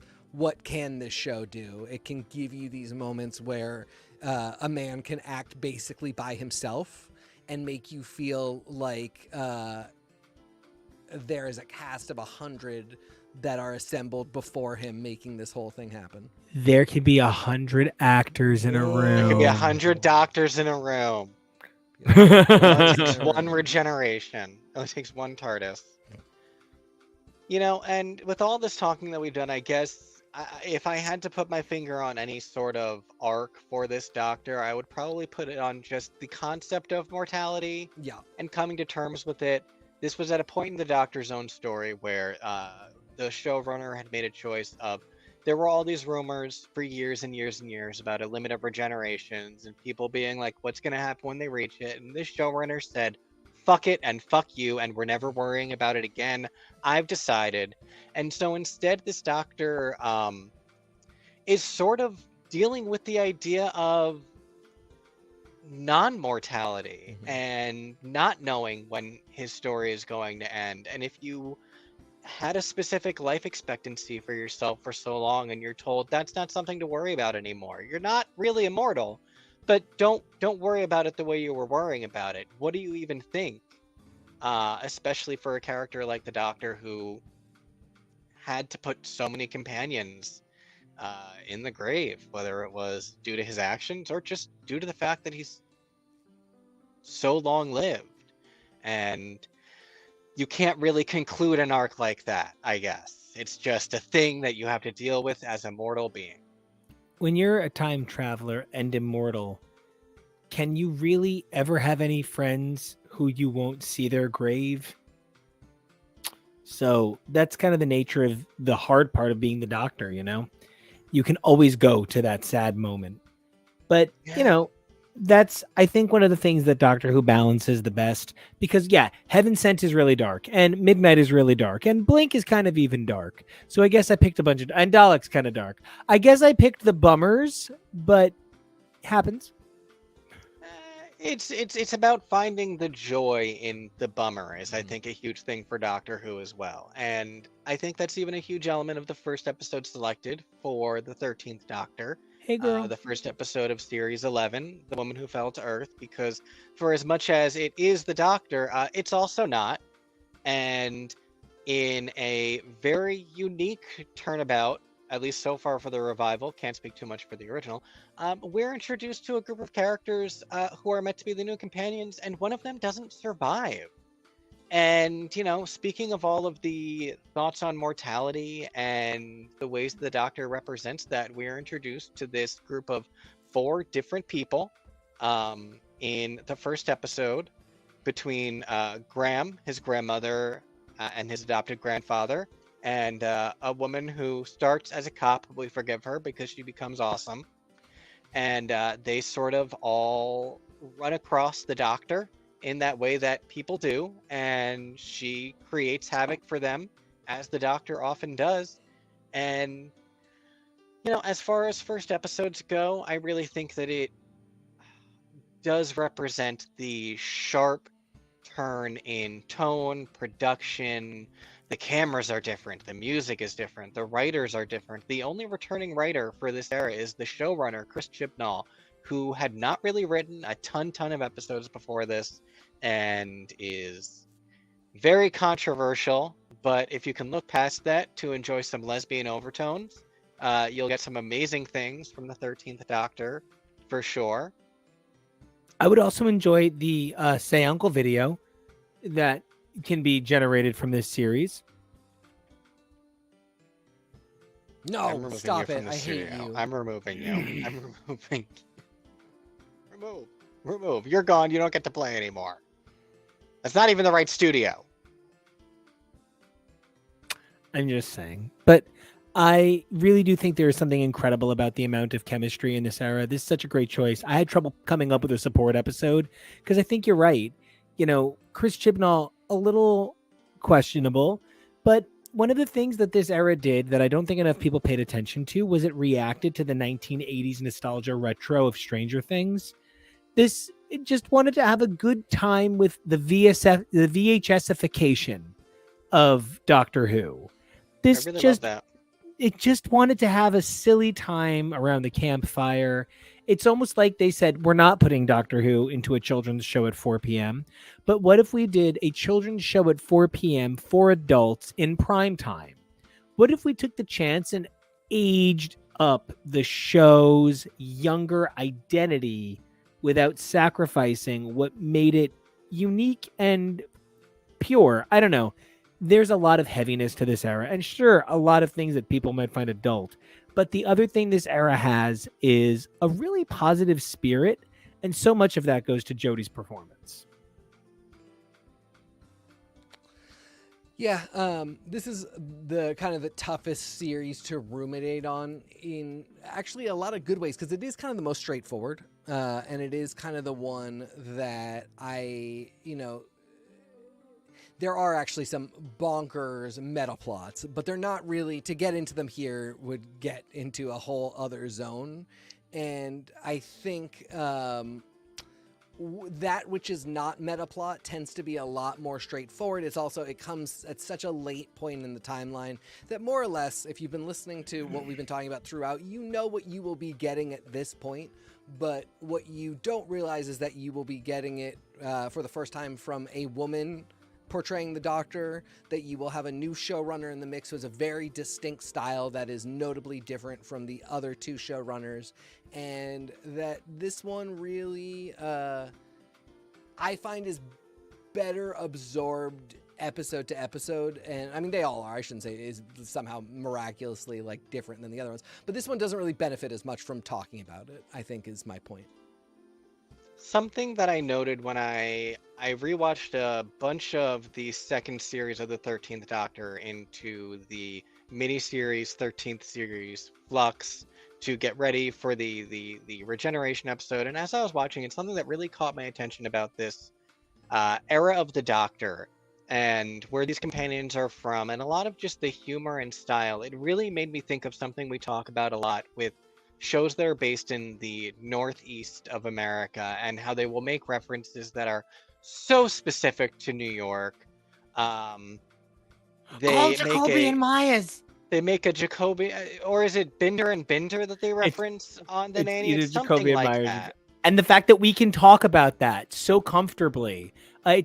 I'm going to go to And beautiful Mount Airy Large, where all you have to bring is your love of of everything. everything.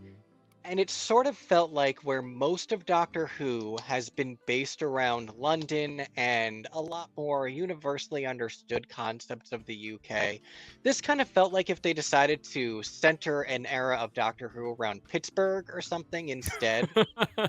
Maybe even Chicago, but it's right down to the fact that in the first episode, the Doctor making her own new sonic screwdriver makes it out of Sheffield steel, which is, I guess, a thing.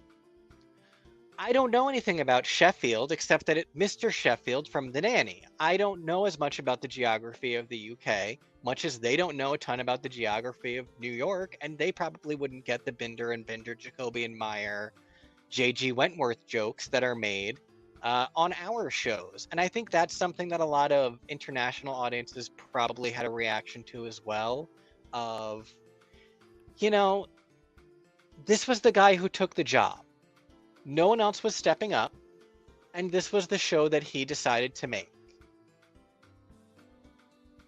I just want to say that we have a vacation home in Muncie, Yeah, I know they make jokes about Muncie, Indiana on Parks and Recreation, and I know someone from Indiana who was like, those jokes are absolutely hysterical. Those jokes are amazing. And I'm like, okay, but And that's sort of the nature of nuanced humor like that, and you can't exactly fault an artist for wanting to cater to their own interests, even when it is something that is such a huge brand. and no one says that to be funny. Your references have to be about New York. You know, as a guy who's from New York, sorry about it. You know. Yeah. But I do think that one of the things that this era did was it purposely kind of scaled down a bit. The narrative that they tell with the incredible, timeless child, that whole thing is so powerful and maybe a little too hidden in the background at times.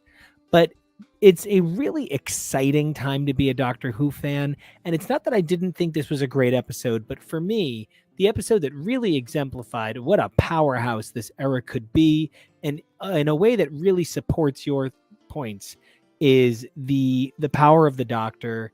This is the sort of goodbye to 13, and it is a bummer, but it is such a weird story, and it is such a sort of out of nowhere story, and it's a little wacky, and the whole thing's over dramatic. But it actually shows how even in a dramatic, waggy, over the top story where the Master and the Doctor switch forms, I can't even, which is exactly the same thing that Davos tried to do to Iron Fist just a season earlier. I'm on to you, Sasha. I Leave blondes alone. Right? Right. I think that it shows how strong you can forge a character into the Hooniverse in a way that each one of these characters gets a beautiful goodbye and manages to be who they are, and none of it feels like goodbye forever. And that's, I think, the art of the 13th Doctor. Everyone's welcome. Doctor Who is always saying how everyone is welcome. No, I'm sorry. Just white men have been welcome so far. And this was an era that saw a female doctor of color, companions of color be taken seriously as leads in stories. It saw an old man be real sexy. It was just a time of can do. And I really feel like this as a support to Kevo's episode really paints a picture of how great Jodie was as the Doctor.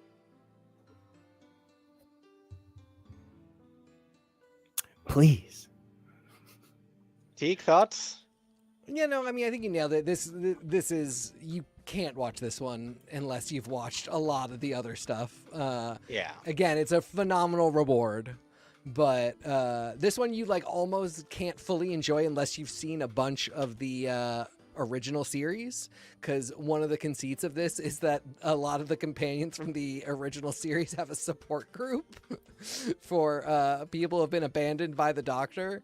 And it's I mean, it's actually beautiful. It's very sweet. There's so much to say about it, but like, this is one of those ones where you so benefit from having seen everything when you get to this, the culmination of not just the series, but when you watch it, when it aired, the entire show. It was the last episode you would get until we do the next Doctor in the next season. So big payoff, but not one that you could watch in a vacuum and understand anything, on top of the fact that it is nanosacks, so you really will not understand anything. So, Kevo, how do you feel about looking back at your list, this 6 amazing episode arc, adding in some support episodes, our feedback? How do you feel about your Is Doctor Who for You list? Well, I mean, really, I would be asking you guys more how you feel about it. But I still feel pretty solid about it. I appreciate all of the additions and addendums and suggestions. This is just such an exciting time to be a Doctor Who fan. My main line for the Chris Chibnall era was, like I keep saying, he kept the lights on. But I really do think that he came up with some interesting concepts. I perhaps feel like I sensed some derision at the mention of the Timeless Child, which is a common thread, but it's something that I really loved, and it's a change or evolution of the character that I really enjoyed, most specifically because I feel like we're not evolving the character, we're not evolving the concept, and we're not doing new things for this franchise in ways that we could be. One thing I was thinking about the other day that I would love to see if Russell T Davis would push the boundaries on is not always a blue box. Look, I know, but it could always go back to being a blue box when they want it to be. It's been 60 years now. What if, even if just for an era of like 5 years, we did a story where the TARDIS chameleon circuit was working again? I believe they did something like that for a very brief period back in the 70s or 80s. But again, how much have we talked about the evolution of the TARDIS as a concept since that era? And the things they can do with it now. I'm picturing a different form of materialization. I'm picturing so many different things that you could be doing, and it's why I loved the idea of bringing in the Timeless Child and introducing the concept of there are doctors before the first Doctor, and you don't know how many there are, and you don't know what they did. So now, instead of only being able to move forward with the Doctor, we could meet a Doctor from the past that the Doctor has never met. It expands the concept and the brand, and I think that's what we need to be doing. I would love to see spin-offs about other Time Lords. I'd love to see spin-offs about this group of companions. I feel like that was an attempt to set up a potential for stories with these characters. The gentleman on the right here is one of the first companions of the set of two companions from the original series, and this return set a world record for gaps in appearances as characters, 57 plus years. Wow. And that set a world record by having this character come back. And there's just so much you can do with this history, and there's so many things you can do to evolve the brand. I want to see Doctor Who's Star Trek Discovery for all the ways in which it's controversial. It got people thinking, and it got people wanting to make the best Doctor Who they can again. And that's what we are in with Star Trek in so many ways, and I hope that's what we're entering for Doctor Who. And, I think one of the things I loved was just tracing the major moments by your list, because one of the things your list helped me see is you didn't pick a single Christmas special. You didn't pick any of the David Tennant specials, which were hyped to be like little movies. You didn't pick the Jodie little movie specials.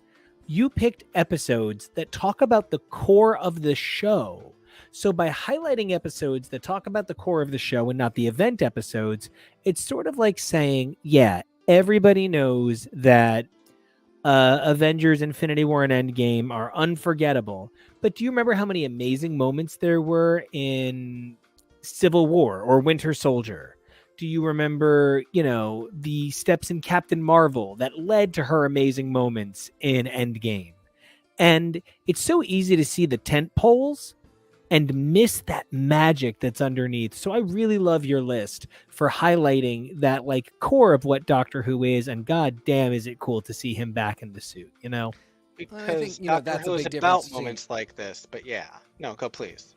Sorry, I think that's a big difference between movies and TV. Like, they have to make Infinity War and Endgame so that you can go see it if you haven't seen anything else. And I think you do really miss out on a lot, and Marvel's really stretching the boundaries of this idea with the entire MCU, and it's something they'll have to reckon with. But Infinity War and Endgame were still designed that if you had never seen one before, you should be able to go in and enjoy. I do think the event episodes of Doctor Who, while they really do try, while they really do live by the comics idea of every episode could be somebody's first, they also, they're not good episodes to watch as your first, as your only. This list, the ones that Kevo came up with, I think are really fantastic ones to watch as your first. And while I do think I love this order and I would watch all of these in this order to get it, should you be like, I can't stand Chris Eccleston, I can't watch him on screen. If you start with Tenet episode, or if you love Matt Smith so much you want to start with that one, that's okay. These are ones that you can watch in some degree of isolation.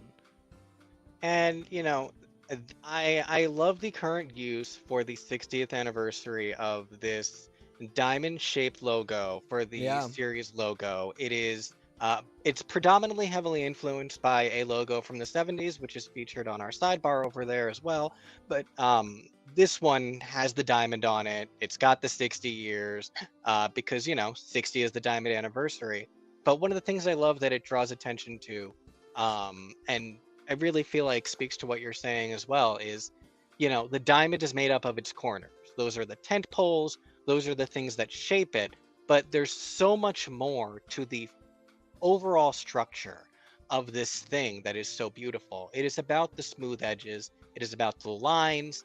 And that really is what the television episodes are. And it's about what the day-to-day of the series is.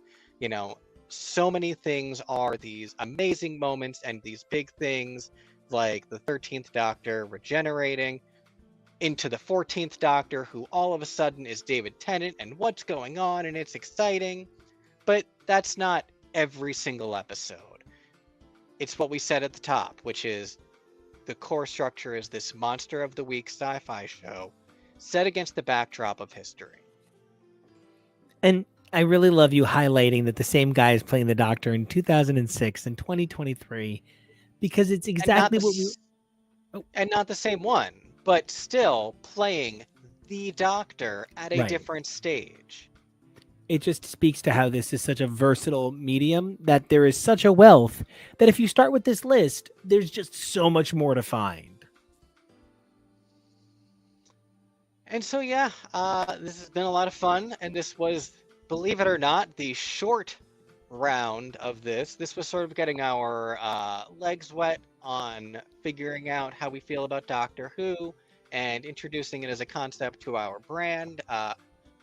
Something that I'm looking forward to examining later is something these gentlemen have decided to indulge me in, which is a much longer shortcut at some point that I am still working on the full final draft of. It is an expansion of a project I did 5 years back, where I made sort of a Doctor Who in 55 or so episodes list that, like I've been saying, this show is now, then it was 144, now it's 175 episodes. That's a lot. And so it's taking an examination of what are the tent poles, what really embodies the spirit of each Doctor. And I did that by mathematically calculating how much time each Doctor had appeared, figuring out what number of episodes each one should get based around that. Like, I really worked on this. And so now I want to build it out for the upcoming 60th anniversary to include the 13th Doctor. And it's just something we'll probably start doing a little bit more. We've got our bracketeering, we've got deal breakers still coming up, and shortcuts is something that I just think is a really cool and fun concept in this era of peak television, of binge television. There's so many shows like this that are so long. Each 90s Star Trek is as long as the revival of Doctor Who so far. That's so much. So if there's ways that you can sort of zoom through and then maybe binge everything more at your leisure, because it's not like you're not going to want to go back and watch something that you end up loving, but this way you can kind of get a better sense and be caught up in half the time, hopefully. And what's really interesting about revisiting this list is you might realize that something that you thought was going to be important all the way through winds up such a footnote that some of these might come out and other episodes that wind up getting referenced way more as a result. Absolutely. So it's so beautiful that this is like a living long box. That's what I always refer to, like building an X-Men run. I always call it, like you find out that this character winds up crossing over with the X-Men like 50 times. So you go back and you find this first time they ever crossed over that no one ever thinks about because it's just 2 X-Men appear in that guy's book. Then you put that in the run.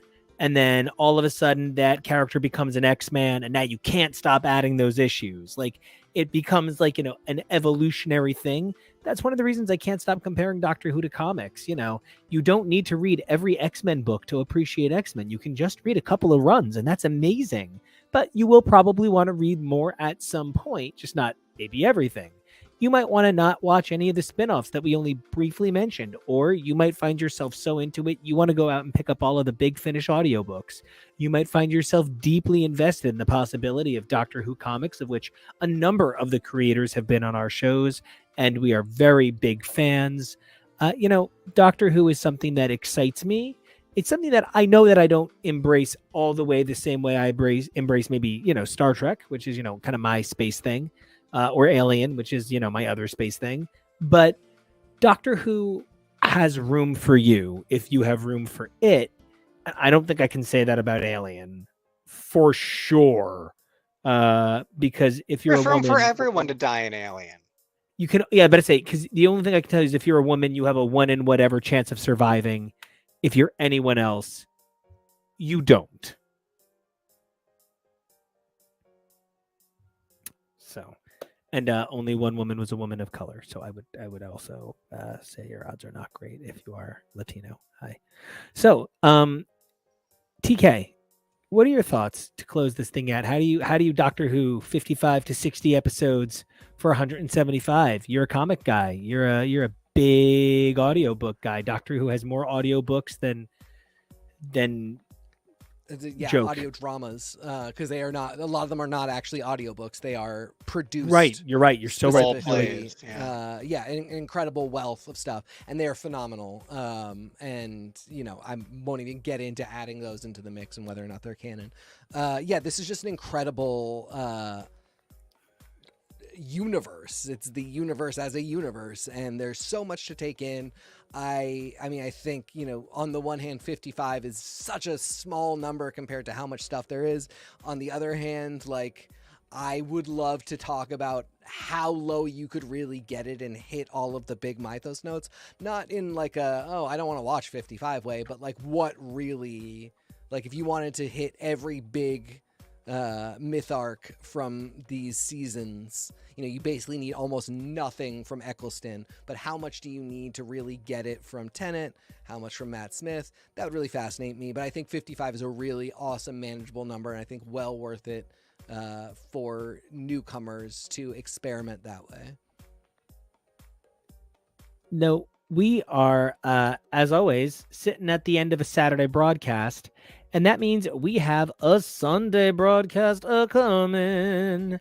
And for our Sunday broadcast, we have something a little unforgettable, I would say. We have the amazing Drag Race finale, and we can't just say the Drag Race finale. No. We have to talk for a moment about something we alluded to, right?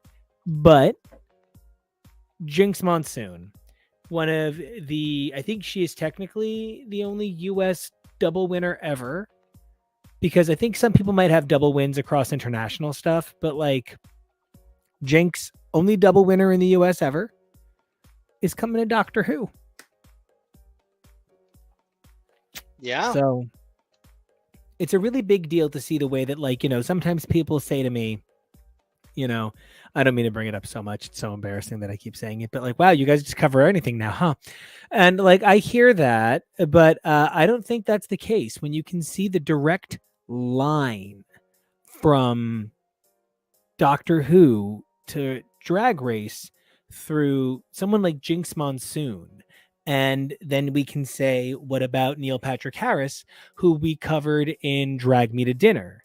And we can say there's more connectivity there. There's so much to what we do here that is so about the network of how something like Doctor Who, you know what? Karen Gillan. Hey, what's up, Nebula, who we've talked about a dozen something times.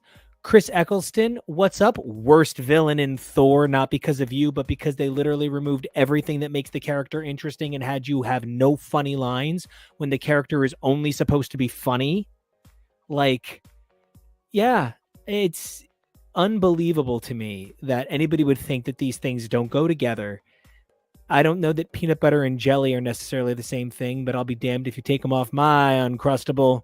So, that said, we're going to talk about the Drag Race Season 8 finale.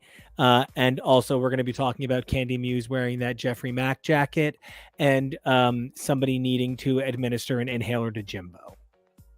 You need to fact check that jacket. I did. I looked it up. It's Oh, the okay, Jeffrey good. Mack. Yeah. Nice.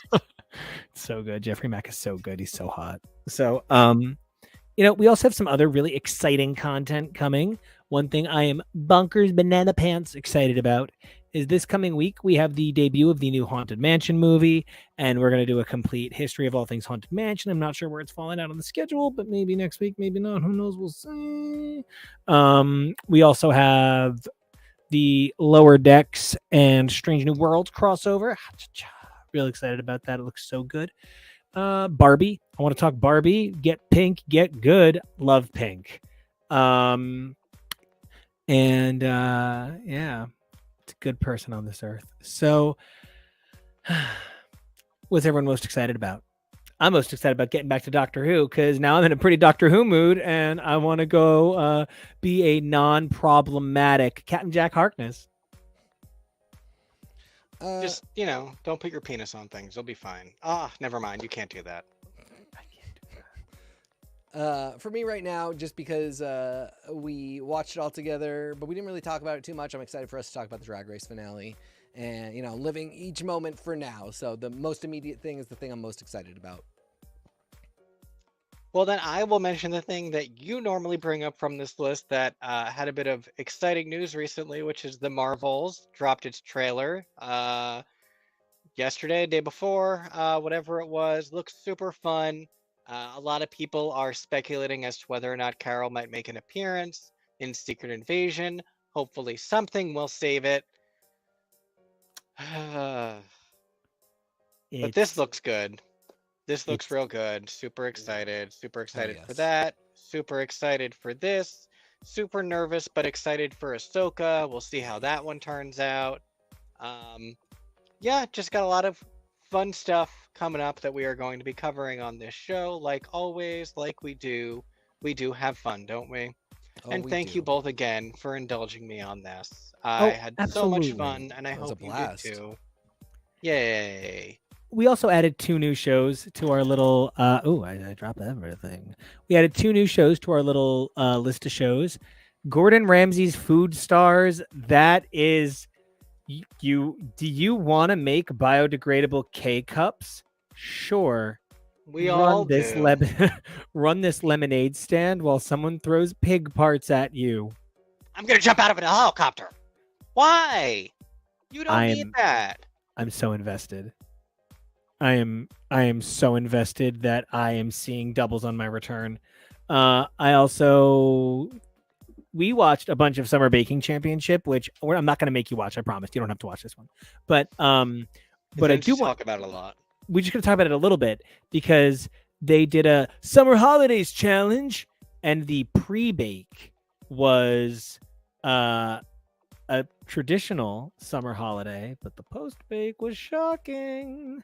So post-bake, the main bake. So can't wait. But yeah, it's just such a great time, guys. And thank you for indulging this being a little early. I'm actually going to be at an event this evening. So we broadcast, pretty cool venue. So I'm going to be, out when we would normally be doing this. And that's kind of what makes this show special to me. And we always design this for 2 hours, guys. I have to level with you. We always do design this for 2 hours, but it hits 3 because we have so much to say and so much we want to share with you guys. And you never know what comment is going to start getting retweeted, and you're going to have to defend that. In fact, Pearl Jam is come. And so, yes, always be ready. So, Kevo, thank you so much for putting together what was a pleasure for me, being on this Platoon episode. It's always amazing when somebody's because for the most part, we make these together, but when somebody's I want to take the lead on one, it's always it's like Doctors. It's getting to see a different side of this show, and it's always exciting to get to celebrate your side.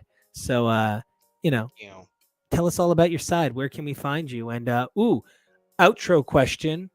Which doctor would you most like to go on a romantic date with? Nothing dirty, nothing crazy, just a romantic date. Good question. Good question. You can find me over on the socials at Kevo Really. That's KEVOREALLY. And I'm going to say David Tennant, currently 10th Doctor. We'll see what sort of attitude and behaviors the 14th Doctor carries. I love that he seems like he's a little bit vaguely ginger finally, and I love the little checkered suit. So maybe 14, we'll see. But yeah, we're gonna go one of those two probably. Teak, what about you? Where can they find you, and who's your Doctor Dream date? You can find me at TK Elemental. It's Matt Smith. I mean, I feel like it's going to be Chutigatwa, but we haven't seen him yet, so Ooh, right. I'm not ready to say that for sure. He's so cute. I do think he's going to be phenomenal, and it'll be him. But until that day, it is my boy Matt Smith who really just made me swoon as the Doctor. Nico, There we go. what about you? So, as always, you guys can find me at Nico Action. It's NICOACTION. And I would like to say that the doctor that I think is the dreamiest, who I would most like to go on a date with, is David Morrissey. Okay, I'll allow it.